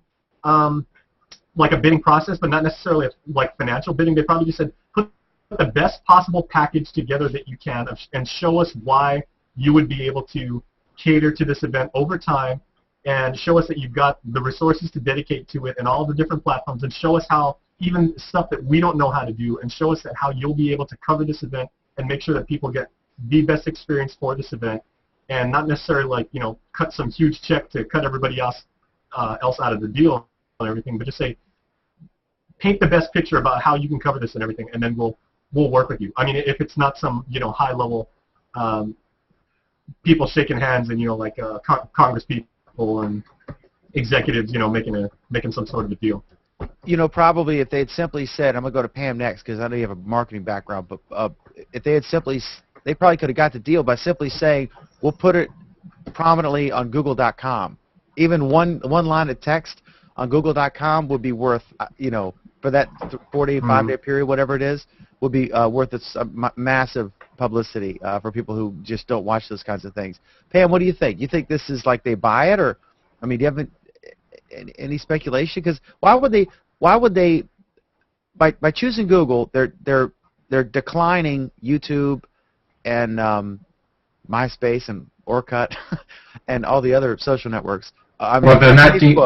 But I think this is worth interrupting you about, because I just went to the web page for this year's Republican convention, It's GOPconvention2012.com. And at the top of the page on the banner on the far right-hand side, it says log in with Facebook. So I found that amusing. That is interesting. So they're the unofficial social network after you log in. Pam, what do you think? What's your gut feeling? That they just offered social support and probably a mention on Google.com homepage, or why would they do? Why would they even have an exclusive one? Pam, are you there? Because, well, I'm guessing because they want to have access to the YouTube viewers. And I think that it might have been the other way around. I think that maybe the GOP requested it. It wasn't Google went after the GOP. I think the GOP went after Google, and I think that they offered that. I don't think it was the typical transaction, so to speak, and I don't think any money was involved. True. If simply saying we'll feature you prominently on YouTube, would be huge, right? Yeah, I think that it's going to be the same for the Democratic side. Maybe because. I'm sorry. Was it Jason who's trying? Well, remember how the. Yeah, that's. Can you guys hear me? Yep, you're good. Go ahead. Oh, okay. Maybe because remember the guy who ran Obama's online campaign. What a smash that was on. With his social campaign that came from Facebook. Maybe the GOP wants to go the other way. They want to swim at the other side of the pool. They're like, well, if the Democrats obviously are doing a good job with Facebook side of it, we'll be on the Google side of it. So it's almost like a Microsoft That's a funny thing. argument all over again. Google is evidently democratic, I would say. But anyway, that's a different argument. Okay, guys, should we ordinarily what I do is at this point we're kind of exhausted our topics, and ordinarily I stop the recording and then we keep streaming and then we just have a free-for-all and invite everybody in. I think I may just. Do you guys want to do that? I mean, do you want to chat? Or are you rolling out? Or are we cool with that? What I'll do, since we're streaming, and it's going to be recorded on YouTube. I'm just going to keep the other thing going, I guess, and we'll just first of all, let me say thanks for that's the formal show, and now we'll just have the after party. This is Google Plus Week, episode 39 or something, 38, 40 something. It's been a while, right? I think Jason was 19 or 20 years old when we first started this show back in the olden days, and he's still got that Guam smile, even if he has horrible internet over there.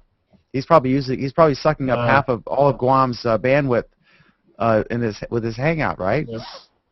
Yeah, I think so. I'm gonna have to work on that. Yeah, thanks for having me, and wonderful to work with all of you guys. Good chat today. Yeah, this is great. So what I want to do is just I'm gonna open it up while you guys talk, and I'm gonna put the camera on me while I do an invite here. I'm gonna invite it to all my circles, and I can't do public, but if anyone shares the link, I don't care. So if someone's trying to get in, just get the link and share it with them, and we're allowed to do that. You just can't do anything illegal. Chichu said we could do that. So your circles, extended circles, I've got that in there. So we'll open it up, and then I would just say let's talk about continue with the big news or whatever you want to talk about that's of interest to you. But I think the big thing is trying to delve in because we still haven't figured out everything that's new and the impact of everything. And the one thing I want to say real quick, I want to do a quick screen share of oh, that's not working now, is it? Gosh, okay. I'll have to duplicate it later. But I got to run, guys. It's Saturday afternoon here, so I got to go pay bills. All right, Jason, thanks so much. Jason. Appreciate it. Yeah, thanks, guys. All right, so Alan, Sarik, Pam, Anthony, any of y'all want to just have a little chat? Go right ahead. We got more people coming in a moment. All right, I'm looking at the National Convention website, and they actually do say Republican Convention down at the bottom right names Google and YouTube official social platform and live stream provider. But you're right, it does at the very top. Yeah, so log in Facebook. And there is nothing Google centric about that website. I mean, Yeah. there's stuff with Twitter and Facebook and Google Plus, but nothing's Yeah. you know. Twitter, Facebook, and Google Plus are all there on that page. So, yeah, I don't think Google had anything to do with it. I think the GOP did. Well, let's be honest. They'd be stupid to not allow logins Oh, on completely. Facebook. I mean, come on. You know, the Clearly. GOP has been pretty far behind since the first election, when Obama had all these town halls and all these, you know, YouTube videos and all this other stuff. And I think that, you know, 4 years later, they're still like stumbling. It's like having your grandpa learn how to do a Hangout.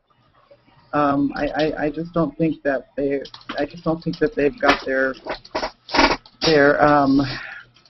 experts, their social network experts or tech experts or anyone else really super involved early on, and I think they're now realizing the power of things like YouTube. Just my opinion. What's your topic of the day?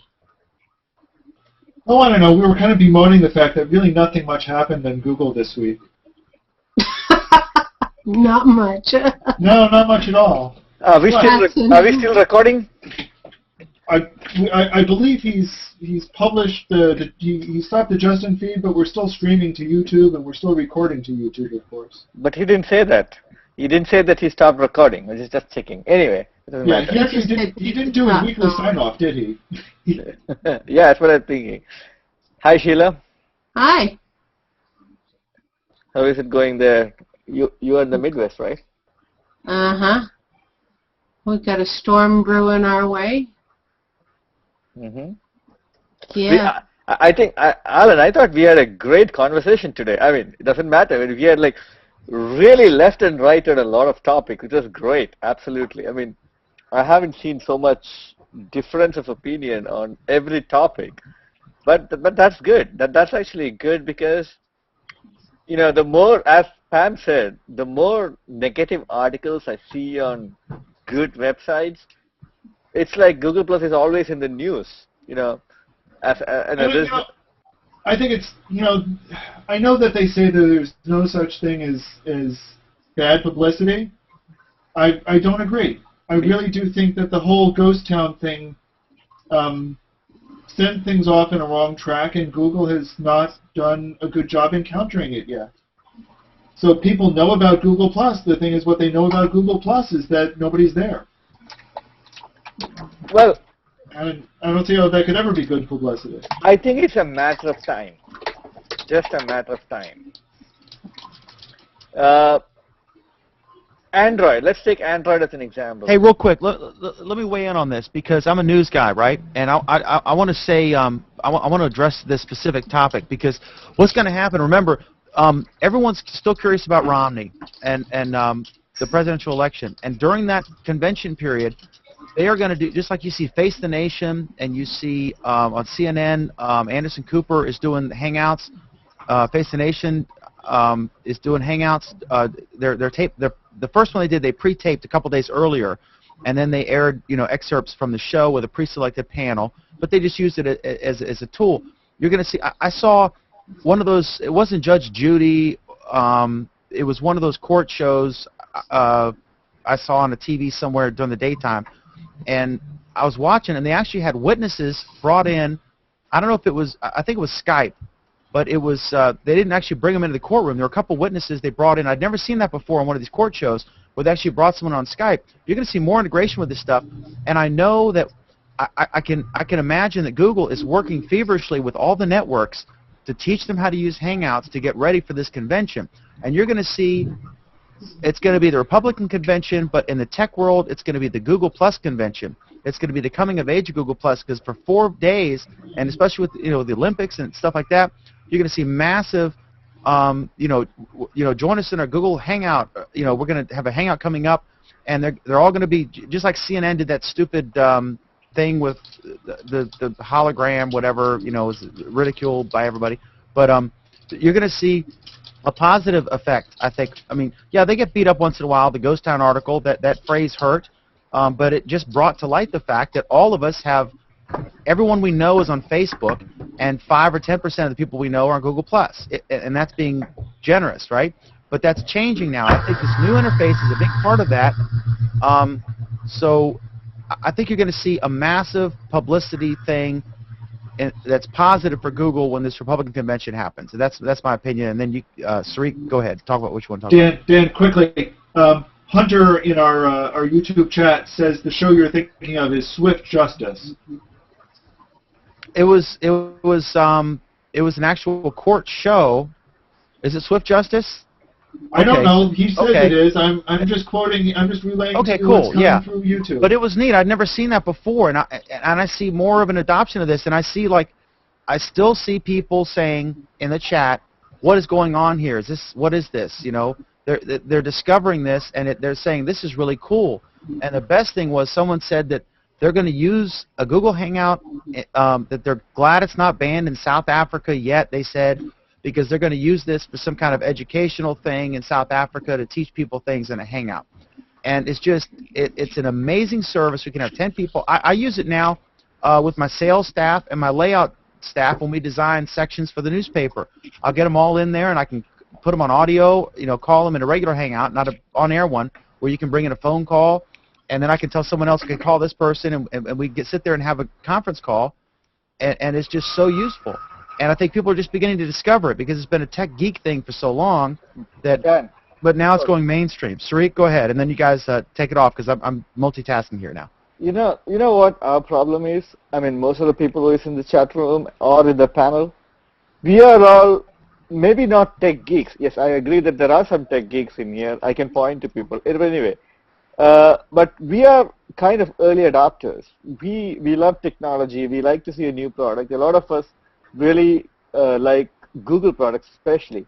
But we don't really think about the average man who occasionally watches a YouTube video or something. There are a lot of people who could have come and watched this YouTube live streaming today, and they naturally would ask, what is this? We kind of assume that since we are so involved with G+ and all the features and releases, we are kind of, I don't know what is it, religiously involved in what's happening with Google+. We have our own show and we talk about it. But Sariq, I think the problem with that, though, and I kind of get where you're going with it, and I don't disagree, but I think the problem with that is that we're not really understanding how a younger generation would adapt to it.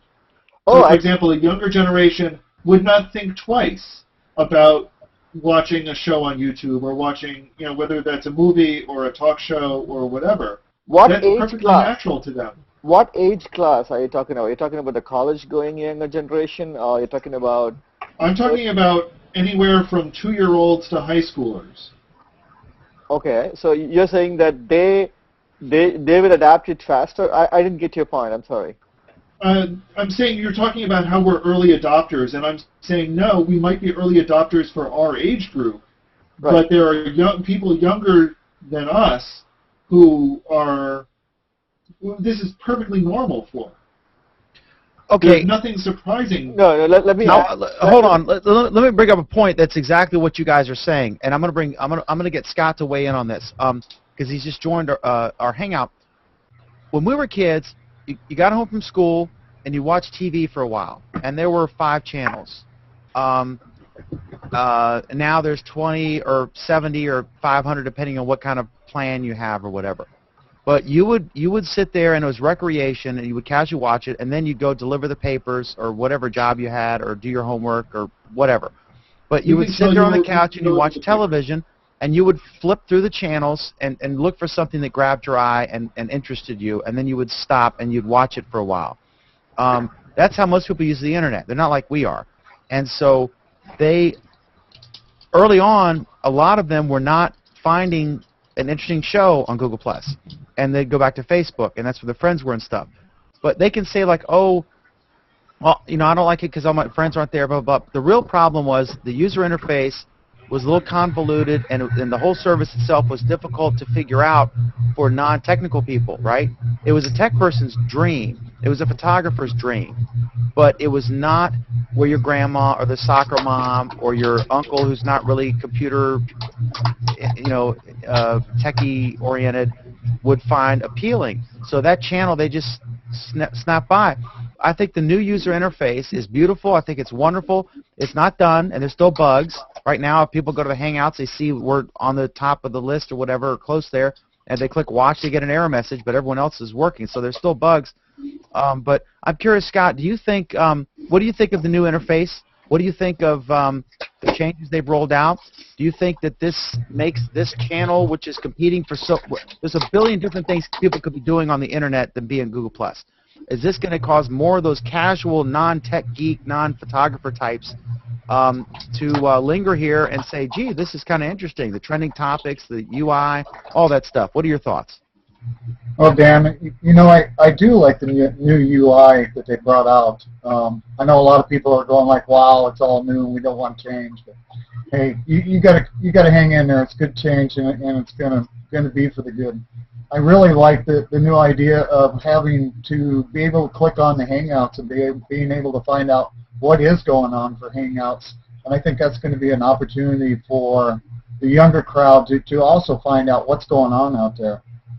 That's been really good. I do a lot of work with interns with the universities throughout the Seattle area, and I'm finding that many of the interns have no clue what Google Plus have. They have no clue that Google Plus has the Hangouts, or that they can actually screen share with the documents, and the new apps are coming out.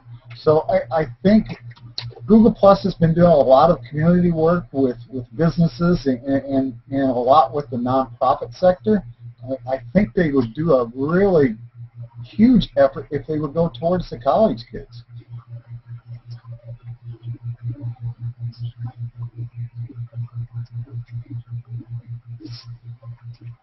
Sorry. Yeah, I don't know. I mean, one of the things that kind of strikes me is everyone's talking about how the new user interface is so different. And I guess I just don't see it as that different. Do you really see it as that big a difference from the old one? Scott, I'm sorry, as I go and cut you off.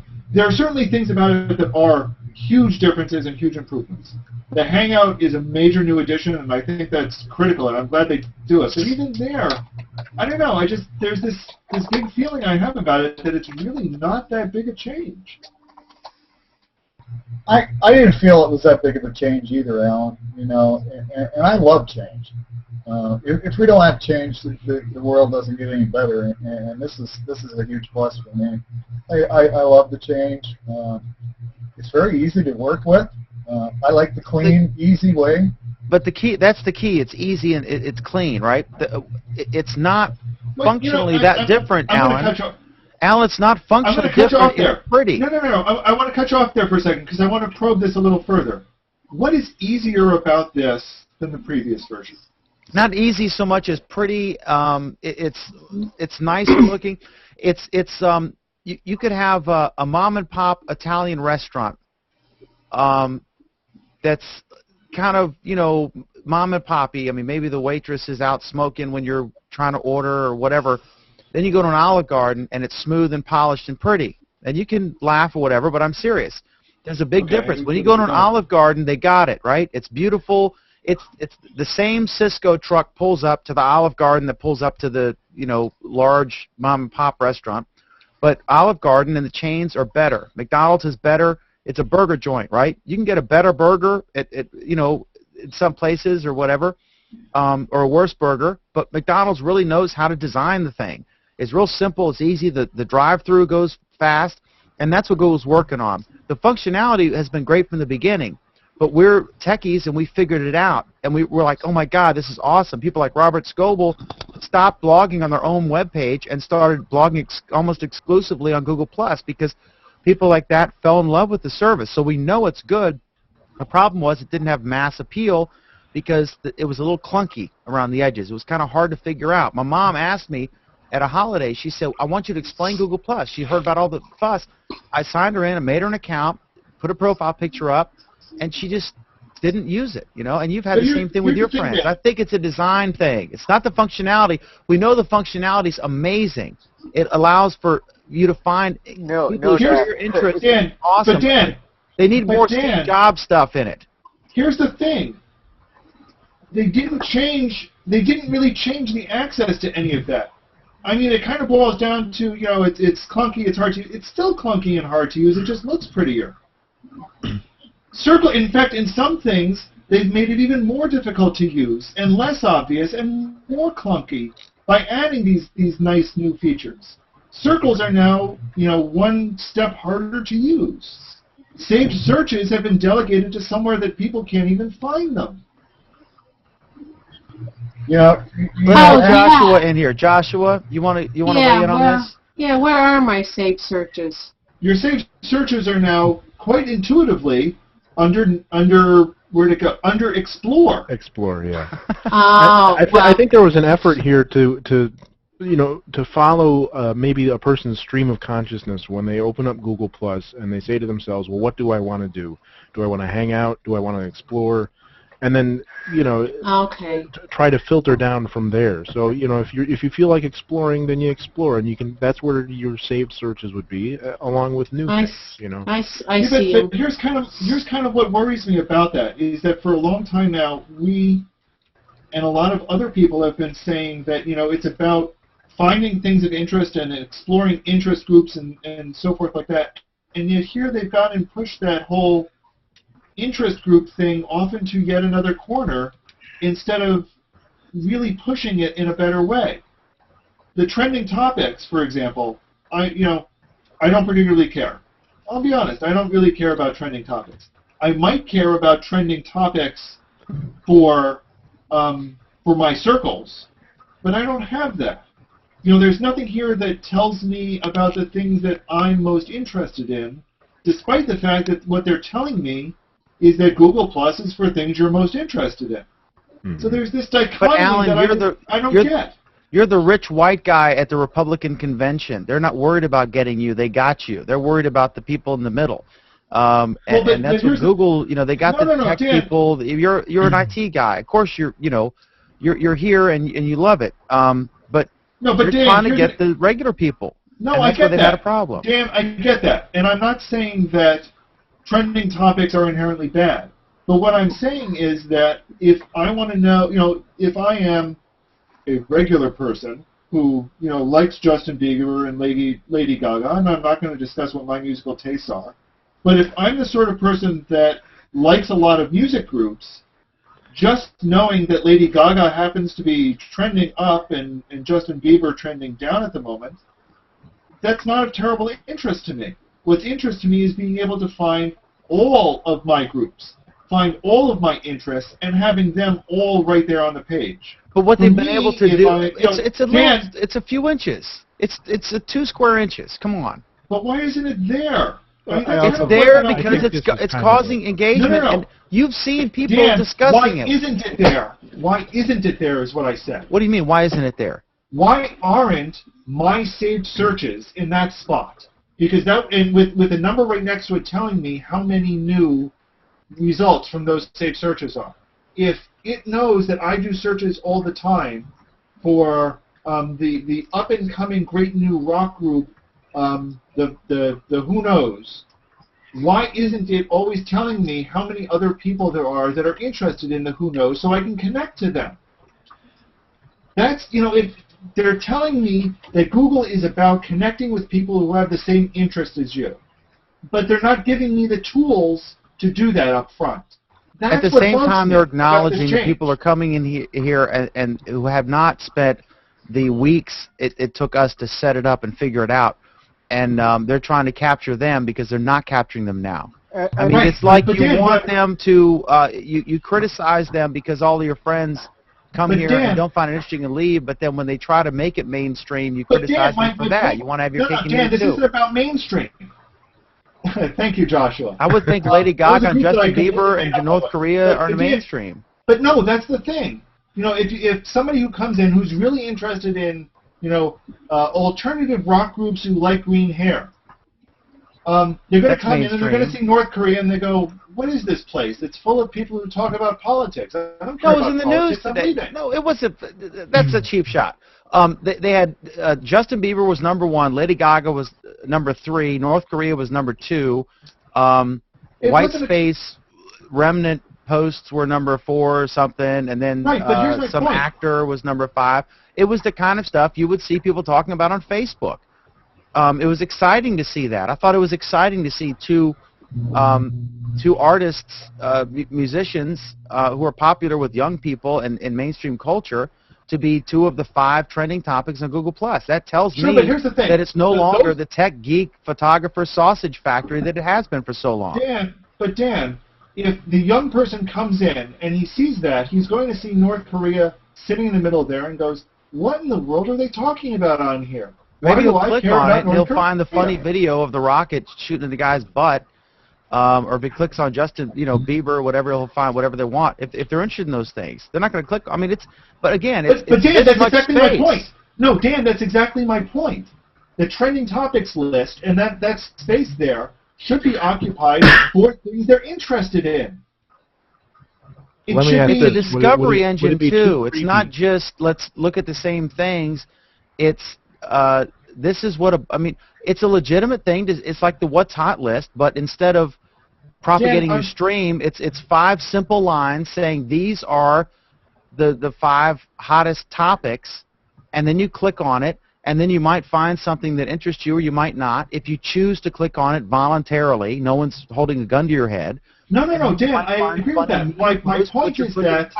And also, of course, it's social. You'll find, if you posted on Justin Bieber, saying like this sucks, or oh my God, I love his new single, he's so hot, or whatever you post, then I would see that up top. So then I'm getting engagement from my friends up top, and then I might post something like, well, this is stupid about this, this kid, whatever, or oh, I love Justin Bieber, oh my God, whatever you want to post, and then your circle will see that propagated. I think it's a good thing. I think the topics that were I hope it was an algorithm, because if that is a legit thing, that tells me that Google Plus is in fact moving into the mainstream instead of the sub-tech culture that it has lived in for so long.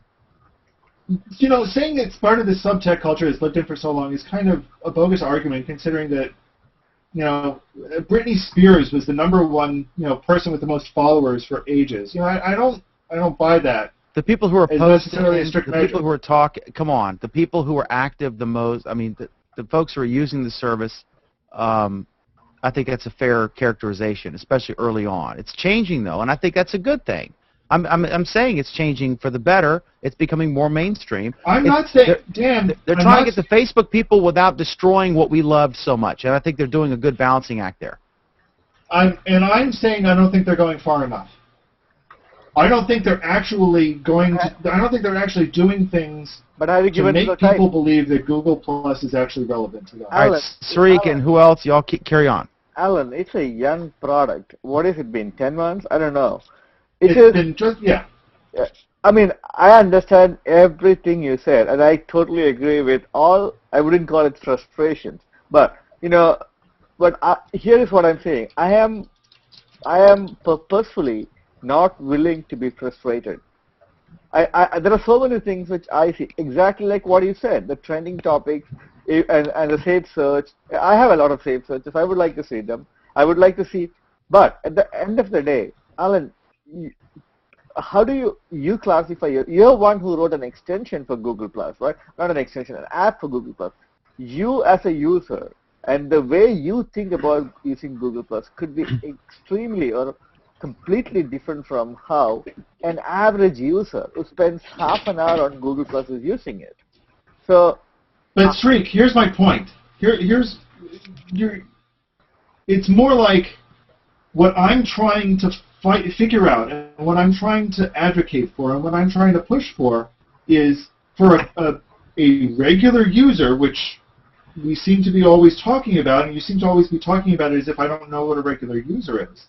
For a regular user to come here and use it, what they want to do when they're here is to see things they're interested in.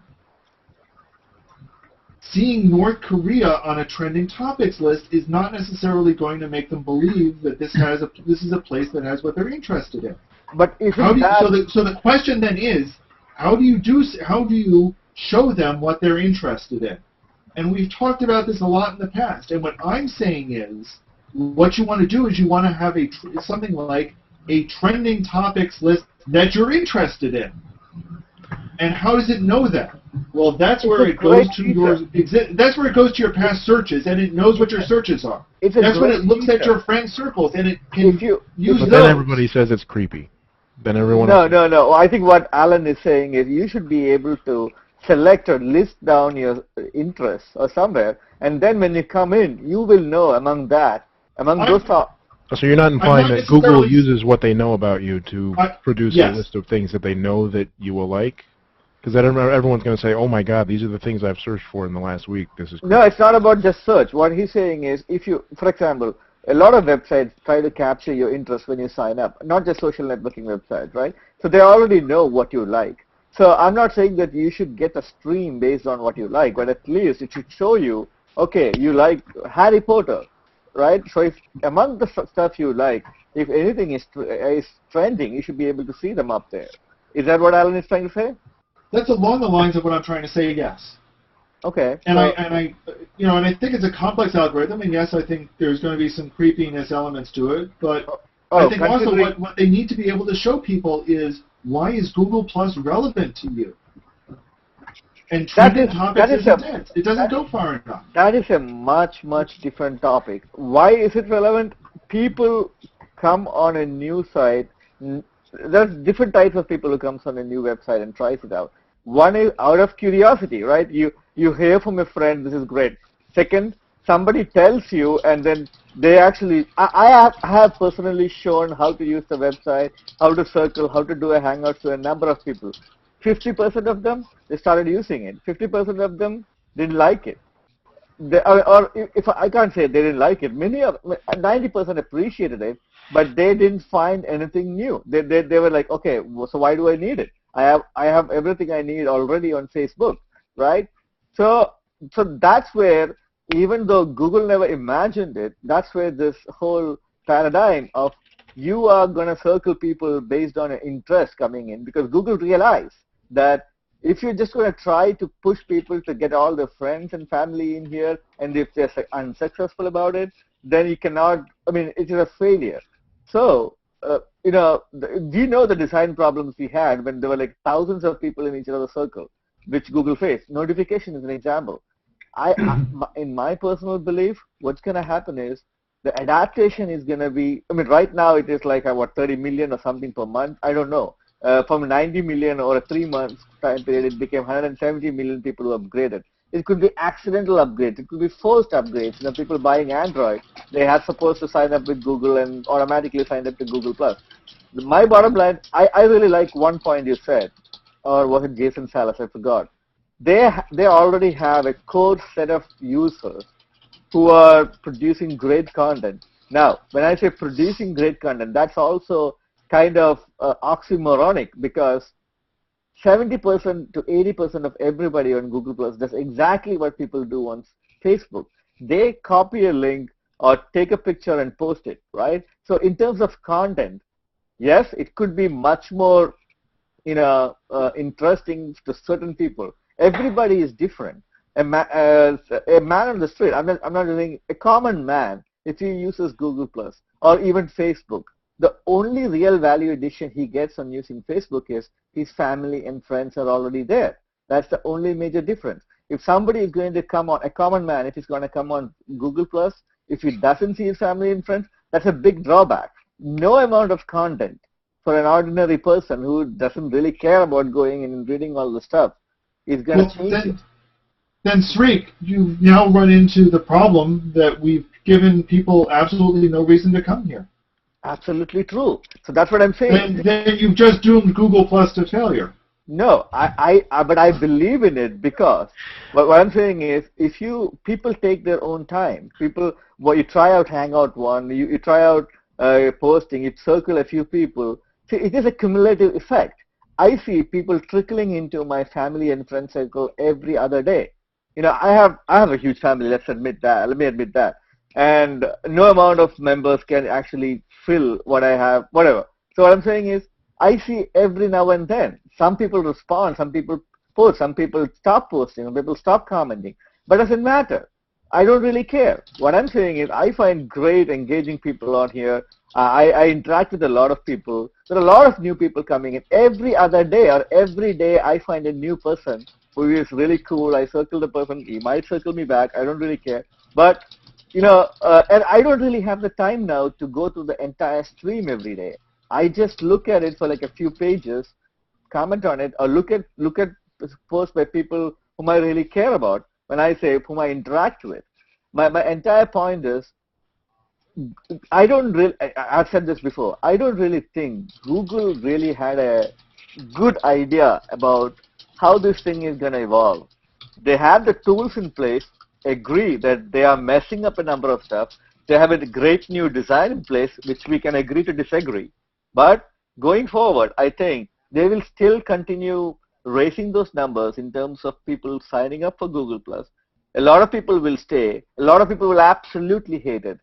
Give it a year. Give it 6 months. You will find a lot of people who absolutely hate it, and a bunch of people who totally like it. It is absolutely unbelievable to me that people don't use Gmail and still use Hotmail and Yahoo. And then I'm like, oh, why do you still use Hotmail and Yahoo when you can use Gmail, which is so much more powerful and such a great emailing app? Because they don't want to give up their email address. Not just that. You can always export your email addresses, but they just don't really care.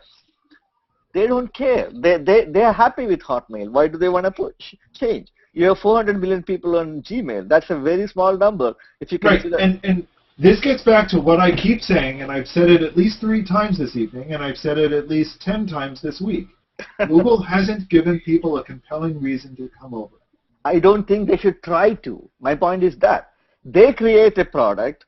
I mean, you can disagree. Well, there's the ecosystem. Yeah, they create a okay, product. now we're getting into what George said in chat here, and I'm going to repeat it, even though George is now sitting here and could very well say it on his own. George, I like your voice. George again looks like the. We like your voice, George. It's the every single Google product one uses, and soon using Google will be using Google+. I don't know. I mean, yes, I agree with that, and yes, I think that's compelling. But I think it also starts going down the road of what ultimately destroyed Yahoo. Probably, but let's see it happen. It is not just the thing that destroyed Yahoo. Well, here's one thing about Yahoo the ecosystem. stopped innovating. Here's one thing about the ecosystem. I think a large percentage of people on Google Plus are probably the people in their family that everyone else in the family goes to when they have computer problems. I don't know how many of you are in that boat, but anytime anything goes wrong in my family with a computer, I'm the one that gets called. And because I know that the Google ecosystem is maybe a little bit more trouble-free, I do push my family towards that. I mean, I've handed out a couple of Chromebooks just because whenever I hand out a Chromebook, that's somebody that's almost never going to call me with a computer problem. And these aren't power users. I mean, all the power users say they don't like the Chromebooks because they can't code on them or whatever.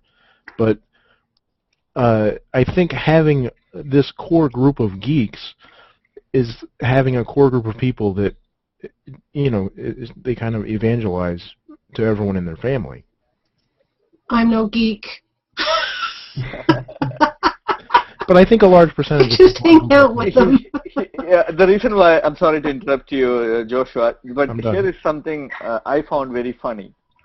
I know somebody who is a Uber, I wouldn't say Uber, it's a core Facebook fan, okay? So I was sitting in last month, I think, browsing Google+, and that person was like, oh, how is this thing? Exactly what Alan said. I heard it's a ghost town, right? So I was pissed. I was totally pissed. So it made me sound very stupid, or an Uber geek. So I just asked the person to sit with me. It took me an hour to explain everything, show all the fun stuff, even this show, everything. And then that person told me, oh, I wasn't aware that it is available in all this. I didn't know.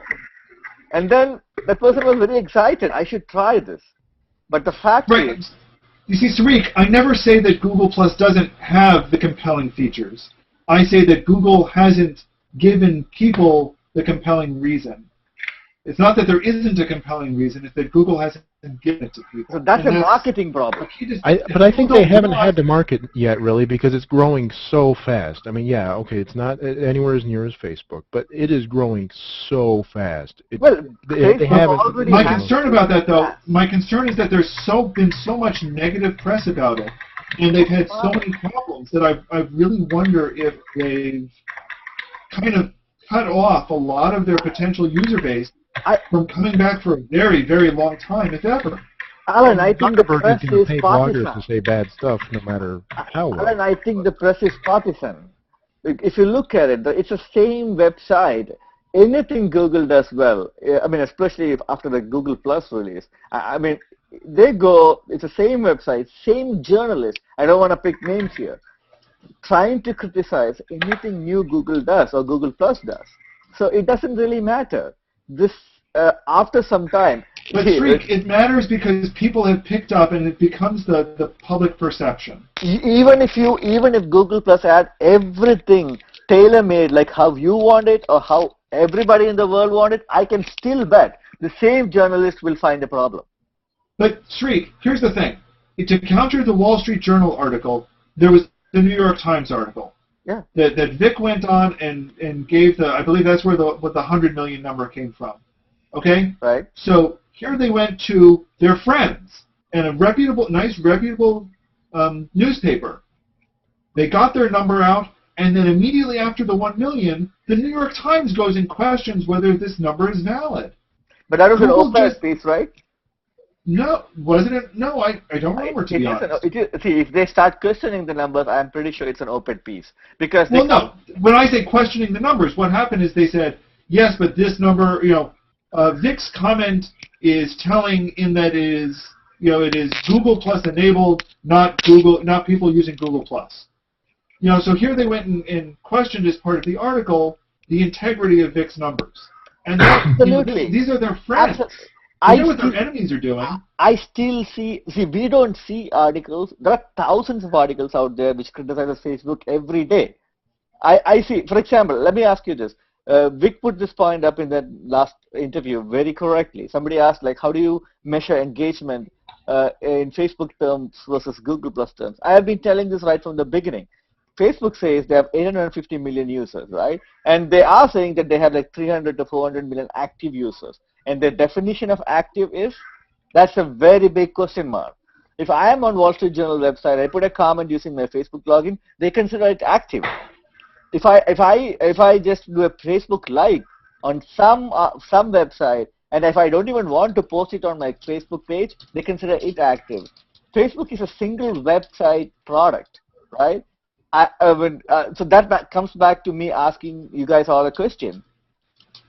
If you used Facebook, why many people don't like Facebook? I'm just asking you guys. What is the reason? I have a perfect reason, and I'll start. My first reason is the policies. If I want to drop dead and get everything out of Facebook today, I cannot do it. Another one is they push things which they know people won't like. Very Microsofty. They push things which they know people don't like.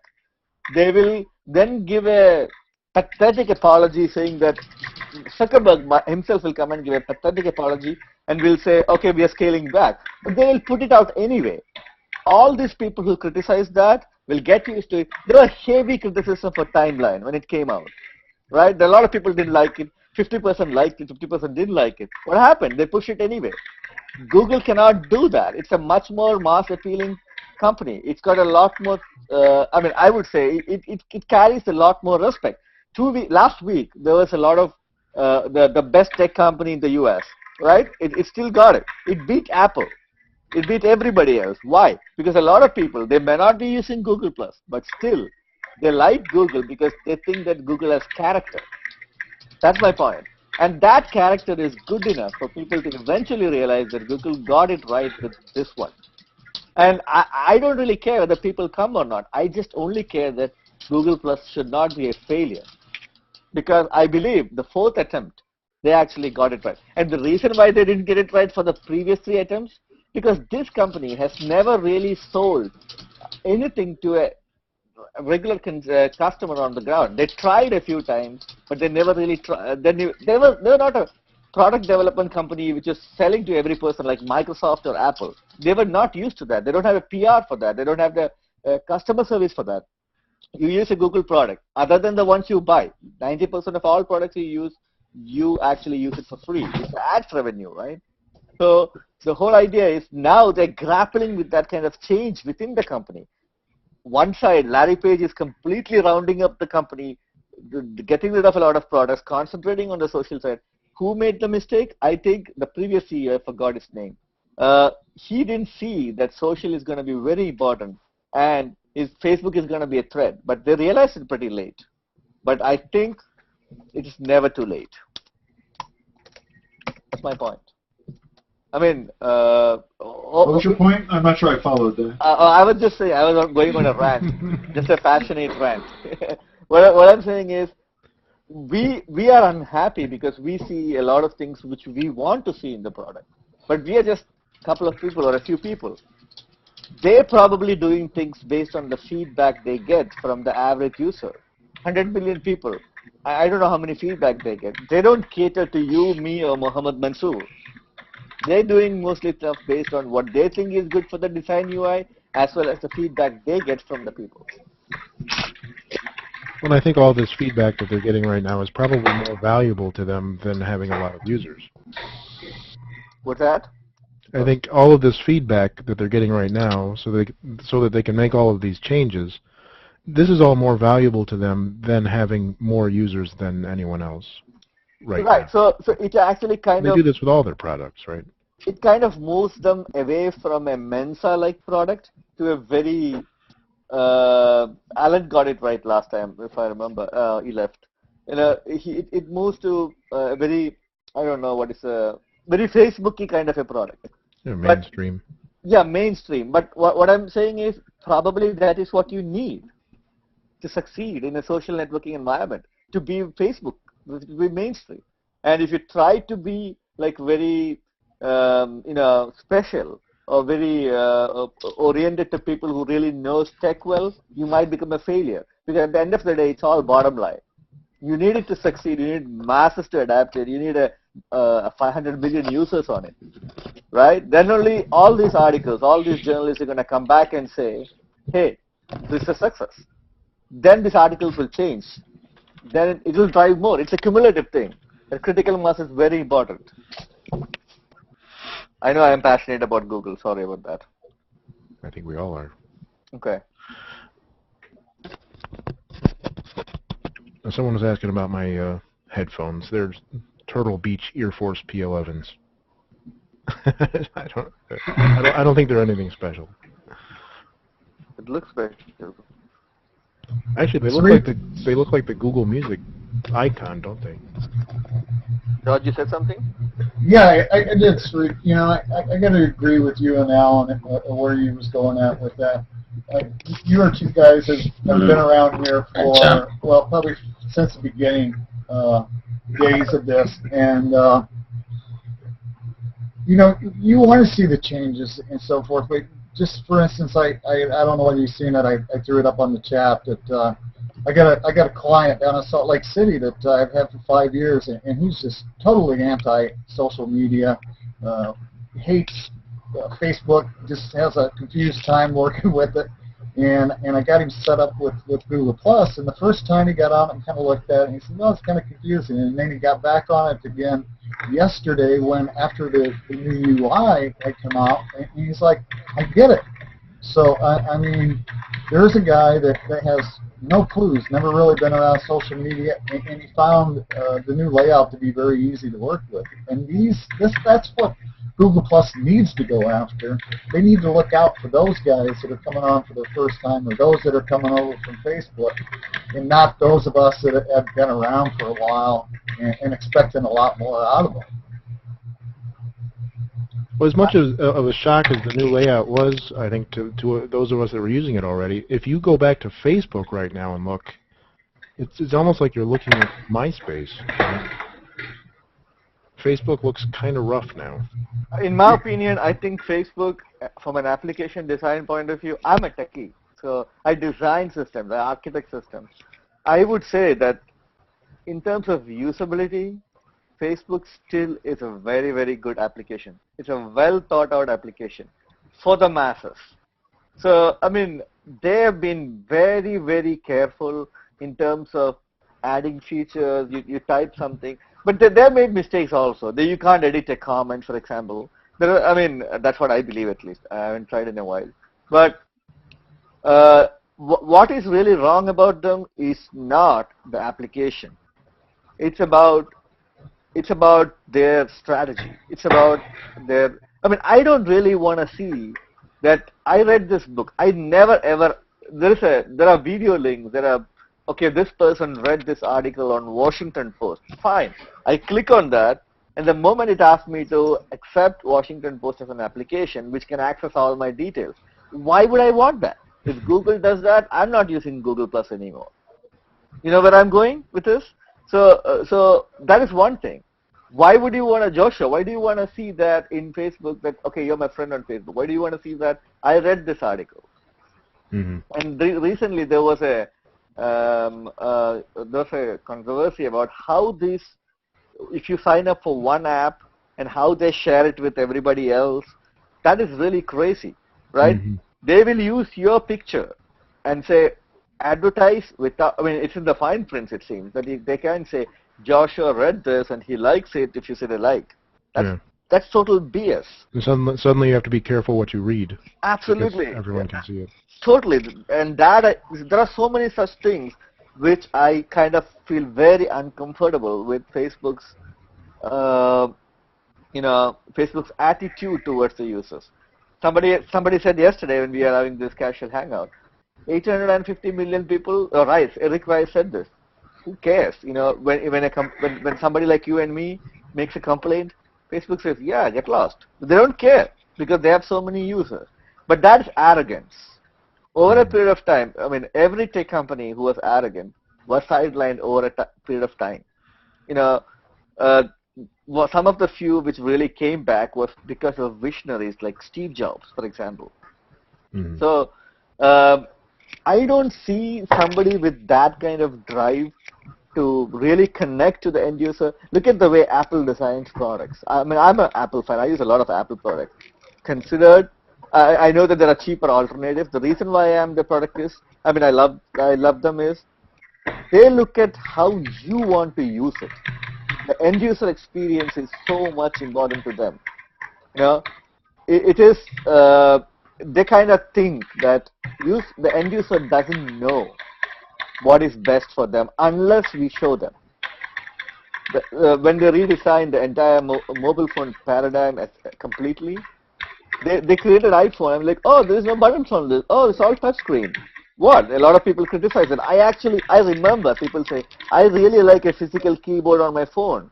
You know who said that? The BlackBerry users. I have a BlackBerry too. I still use it.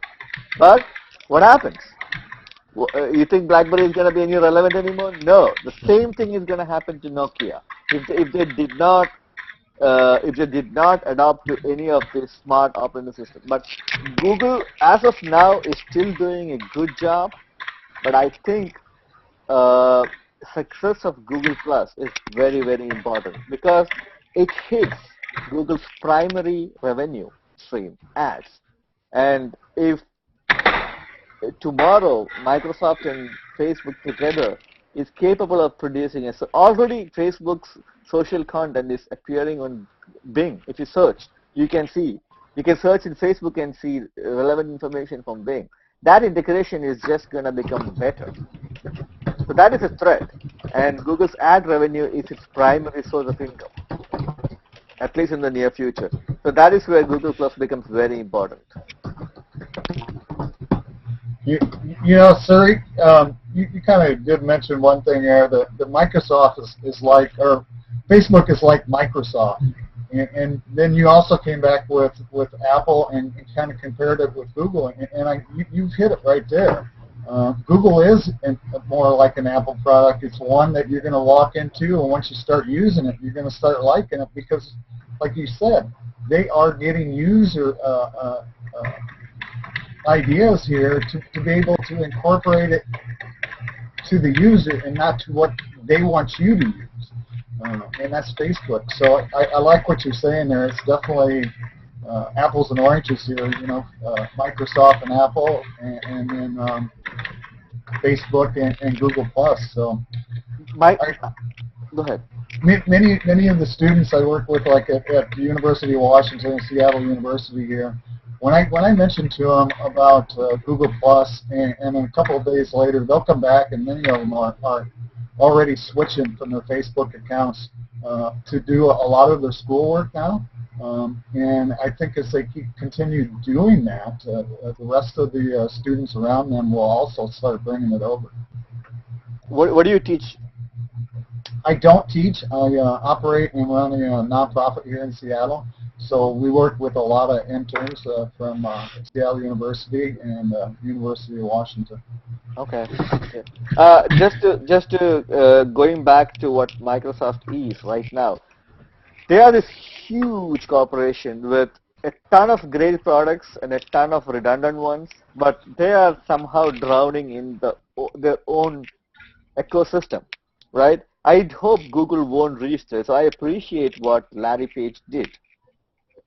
If you look at, in fact, Vic Gundotra is the one who created Microsoft's .NET platform. He was hired by Steve Ballmer to do that. He was there for 15 years. He's the same guy who's come out to Google now. So there is some argument, some truth to what Alan said in terms of there's a Microsoft-y attitude that's creeping into Google. Probably true. It's very hard to lose what you have. Now, Microsoft even now is creating great products. Kinect is a great product if you have used it. And then they're trying to make it an open platform. So they're never going to die. They're more or less in the grades of IBM right now. They're going to be there. But the needs of the tech industry is going beyond them. I always hear stuff like, oh, Google is going to kill Microsoft, or Facebook is going to kill them. All this is total BS. Nobody is going to kill anybody else unless you are in a very niche market. Like, for example, RIM. You are just creating cell phones. And if you are not the best in that market, you will be dead. Nokia, for example. But a company like Google or Apple, for that matter, George Gorsi made a very good point there. Apple is probably running on the fumes of Steve Jobs. Probably they have like another 10 years to push what Steve Jobs imagined. If the current CEO and Apple's designers cannot innovate beyond what Steve Jobs did, they probably will run into trouble again. But I think they are a smart company. They know what they're doing. Hope so. Yeah. Well, as of now, I like the products, but honestly, even many of the Android products are really good. I don't really have any question about that. But they are innovators. They kind of made us throw away our MP3 players. They completely changed the way we use cell phones. The Unix, fundamentally Unix-based MacBooks, which is what we call as Mac OS. Yeah, I mean, it's pretty good. I only started using since like 6 months or 7 months, and I'm already impressed. I've been using Windows all the time, and I was like, why didn't I change? So, I use Windows also, but basically I'm saying it's much more user-friendly, irrespective of the fact that it is running on a Unix kernel. Yeah, but George, I agree. They haven't really innovated since '95, but that is the products you're talking about. But Microsoft is just not a product development company. They create entire software development platforms like .NET, which thousands or millions use. But say, it's the product that I see. It's their operating system that I use. And it's nothing new there. It's the same old thing with pretty colors. But Microsoft's target market is not you and me. Microsoft's target market is companies. You know, accounting companies, for example, companies like mine, where I work. And it doesn't matter if we try to push Office Docs over Google and all. These companies have invested so much in Microsoft infrastructure, Exchange, MS Excel. There is no real tool to really beat MS Excel even now in accounting. That's true. Office I like, but there is Open Office. True, but And MS Office there's itself, Google Docs. oh, there is, but do you really think the big companies, what really matters is not, Google says 500,000 companies have changed. It's a trickle, but it's getting there. But what really matters is the bigger companies, excuse me, the bigger licensors, you know, they're moving to a product like Google Docs. That is when the change comes. Many Yes, people because of the cloud and because of security. Well, Google can provide as much security or even better security than Microsoft because none of Microsoft's products are really that worthy mentioning in terms of security. So if I store my stuff in the cloud, I as a user, why do I need a hard drive on my computer?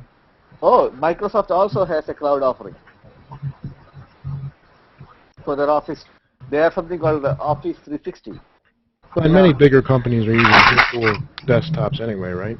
I mean, They're not. What's that? I'm sorry, Joshua. Many of the bigger companies are using virtual desktops. Yes, they are. Yes. See, well, the last few years it was all about virtualization, right? Nobody really installs operating systems anymore. You do a Citrix login or you just log in. The customized experience of personal desktops is going away. It's for two reasons. One is scaling. If you want 100 people to have a Windows desktop set up, all you can provide is you set up a virtual machine and people can just log in through Citrix or something. If you try to install 100 machines, I mean Windows or MS Office or product, and then again maintenance, continuously pushing security updates, the newer versions of the code. From my work, I know if there's a new product which need to be used by everybody in the group, we put it on Citrix. You know, we put it. You know, you can get it from there. Forget about installing it in your machine. So that is where companies are going. Everything is on the cloud. So yeah, it has advantages for Google. But do you really think companies which are going to get rid of all their Excel sheets, everything which they amassed in the last 10, 20 years? No. It's going to take companies are like for newer companies. It's a yes, newer companies. Why do they do that? It's also about cost. Sorry, I cut you off, George. No, it's okay. It's okay. I got it. It's also about cost, right? What I was saying is that companies are like big tankers. It takes time to turn one. And like one of the reasons at our company, we have about 6,000 or maybe 8,000 employees, and honestly, for the things that they use Microsoft Office for, they'd be better off using Google Docs because of the collaboration and things like that seem to be a lot easier to manage. But they can't get away from Windows because they have all of this legacy software. I mean, they're still using stuff that runs a DOS window. It's insane. So I can't see them ever getting away from Windows because of all the old software. They still have a mainframe computer set up there as well. So what does it all boil down to? I'm sorry to interrupt. What does it boil down to? It boils down to the fact that Microsoft is still a very relevant product development company, as much as I hate it. They are, but just like those other big companies, they're like a big tanker, and I think they're not as agile as some of the newer companies. And I wonder if the same thing will happen to them, not to the same extent, but the same thing maybe that happened to Kodak, where you have a company with this huge infrastructure that just can't turn fast enough. I totally agree. These giant companies are oil tankers. They can't. The newer companies are speedboats, and they can do that. But I think what really happened with Google and the social arena is actually good for Google, because they were well on the way to becoming one of those giant tankers. Right? If you look at the number of how many companies they bought, as well as the plethora of Google products. Hello? Mm, Or did I you're frozen. lose you guys? Yeah. Am I frozen? And now you're back. Okay, so what I'm saying is they're going there. I think Facebook, it's always in the tech market, I think always challenges make you better. So the fact that Facebook really challenged Google and its advertising market in the long run made Larry Page come back to the top and then make strategic decisions and cut down a lot of fat and then turn the company around. I mean, there's no real, it's not about turning the company. Google being such a smart company with a lot of smart people in there, they still make a lot of money and they're increasing the profits, but they know that it's not about that, it's about the future. Mm-hmm. It's not about, if you're trying to fix your ship when it's leaking, it's probably too late. You have to really do it when you're at the top.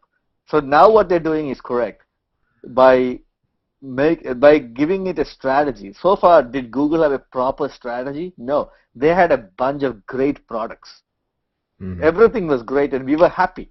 You know, every user was, Picasa is great, YouTube is awesome, search, maps, Gmail, everything was good.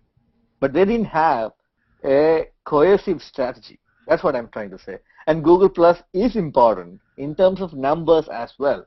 As end users, you and I don't really care, but it will be sad, you know, if a year from now, Google has to say, oh, you know what, we are going to withdraw Google Plus. That will be a failure. That will actually be a decline, the beginning of the decline of Google. That's what I'm saying. Yeah, I don't think they'll do that. Yeah, I think they have enough of a start this time around. But it's funny. I mean, you see all their past failures in their newer products anyway. I mean, if you look at Google Plus enough, you see plenty of Wave in there. A little bit of buzz, you know. They had a lot of failures. I mean, but they don't really care because they are an entrepreneurial company. They let people do what they want. In all honesty, I really like Wave, but I didn't really have a hell of a clue about what to do with Wave. There was nothing I could do. Technologically, it was a very superior product, but there was nothing we could do with it. It was a product beyond, or actually much ahead of its time. I know for a reason that Hangouts are using the Wave technology behind the scenes. So what Google did is a smart thing. They took the technology from Wave and they applied it to wherever they want to. And what you're seeing right now is probably a result of some of the good technology from Wave. I mean, Google Bus, it is a joke. They just thought by just having, some kind of a thin social experiment, they actually burned big time with Google Bus, right? Because people were severely concerned about privacy. I also wanted to emphasize on something else, now that I have a chance. What do you think is the biggest success of Facebook? The biggest success, I will actually state the biggest success, and according to me, what is the biggest drawback? The biggest success of Facebook is the fact that you already have a bunch of friends and family in your circles, and then you go and try to see, every day I see the friends which are suggested to me, right? You take each person on that. I don't know how many of you use Facebook even now. Okay, I see one person. It says, you have 15 mutual friends. Okay? Some of them says 30, 40. So I think, oh, this guy has 30 mutual friends with me, so I should be knowing this guy somehow. So I go and check his profile, and probably I do. Correct? Mm-hmm. The problem with Google Plus, where you are friending, I shouldn't use the word friending, circling people, right, based on your interest. Okay, Joshua, I bet you here, right? I circle you. How is Google ever going to find out what, common friends? Yes, but I don't really care. Dan has a bunch of guys in his circle. Okay, so if tomorrow Google going to tell me your circle Dan, so Dan has this guy in his circle, you may actually really want to circle him? No. That strategy will not work for Google Plus if it is not based on friends and family. You get me? Now the other side of... Well, the way I circle people, though, in Google Plus is so different from following people in Facebook to me, at least for me. I know that people use it differently, but for Facebook, I only friend people that I actually know. Same thing with me. But here it's not that. So how is Google going to suggest you people based on what? I don't. I mean, I'll sometimes add huge groups of people that are just people circles, share circles, right? People share circles. You just add them. I think there is a problem right now with what do you call that? Interest-based circling. It's a neat idea in Google Plus, but let's say you circle a whole bunch of people that are in let's say a woodworking circle.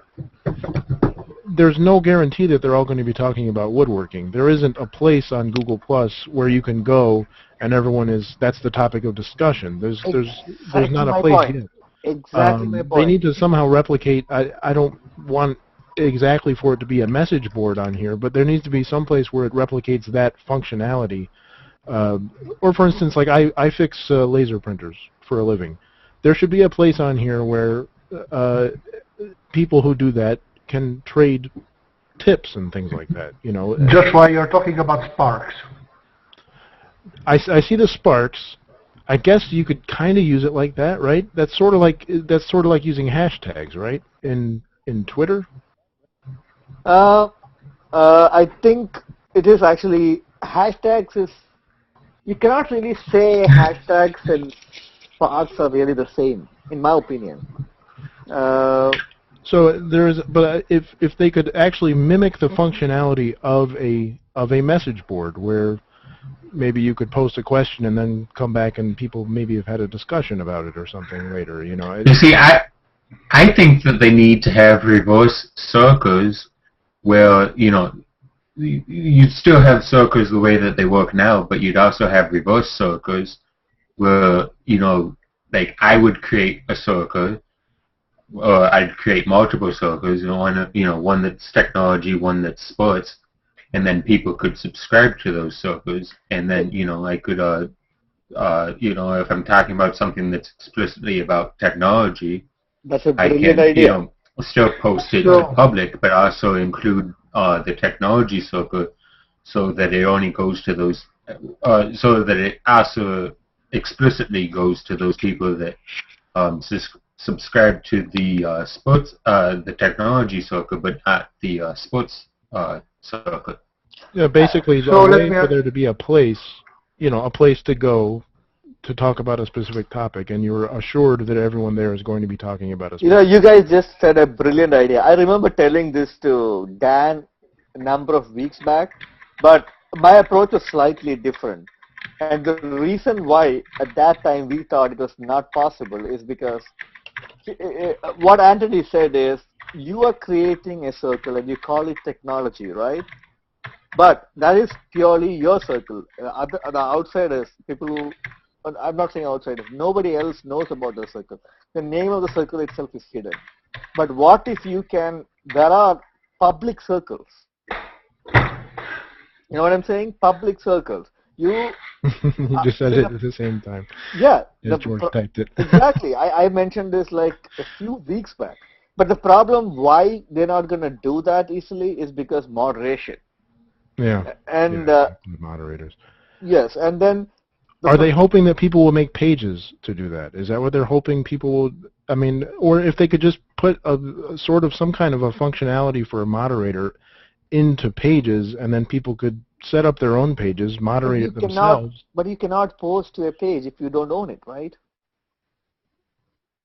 Well, if the owner starts a post, then people could comment on it. No, if they could come up with a new form for people to put on their pages. I get you.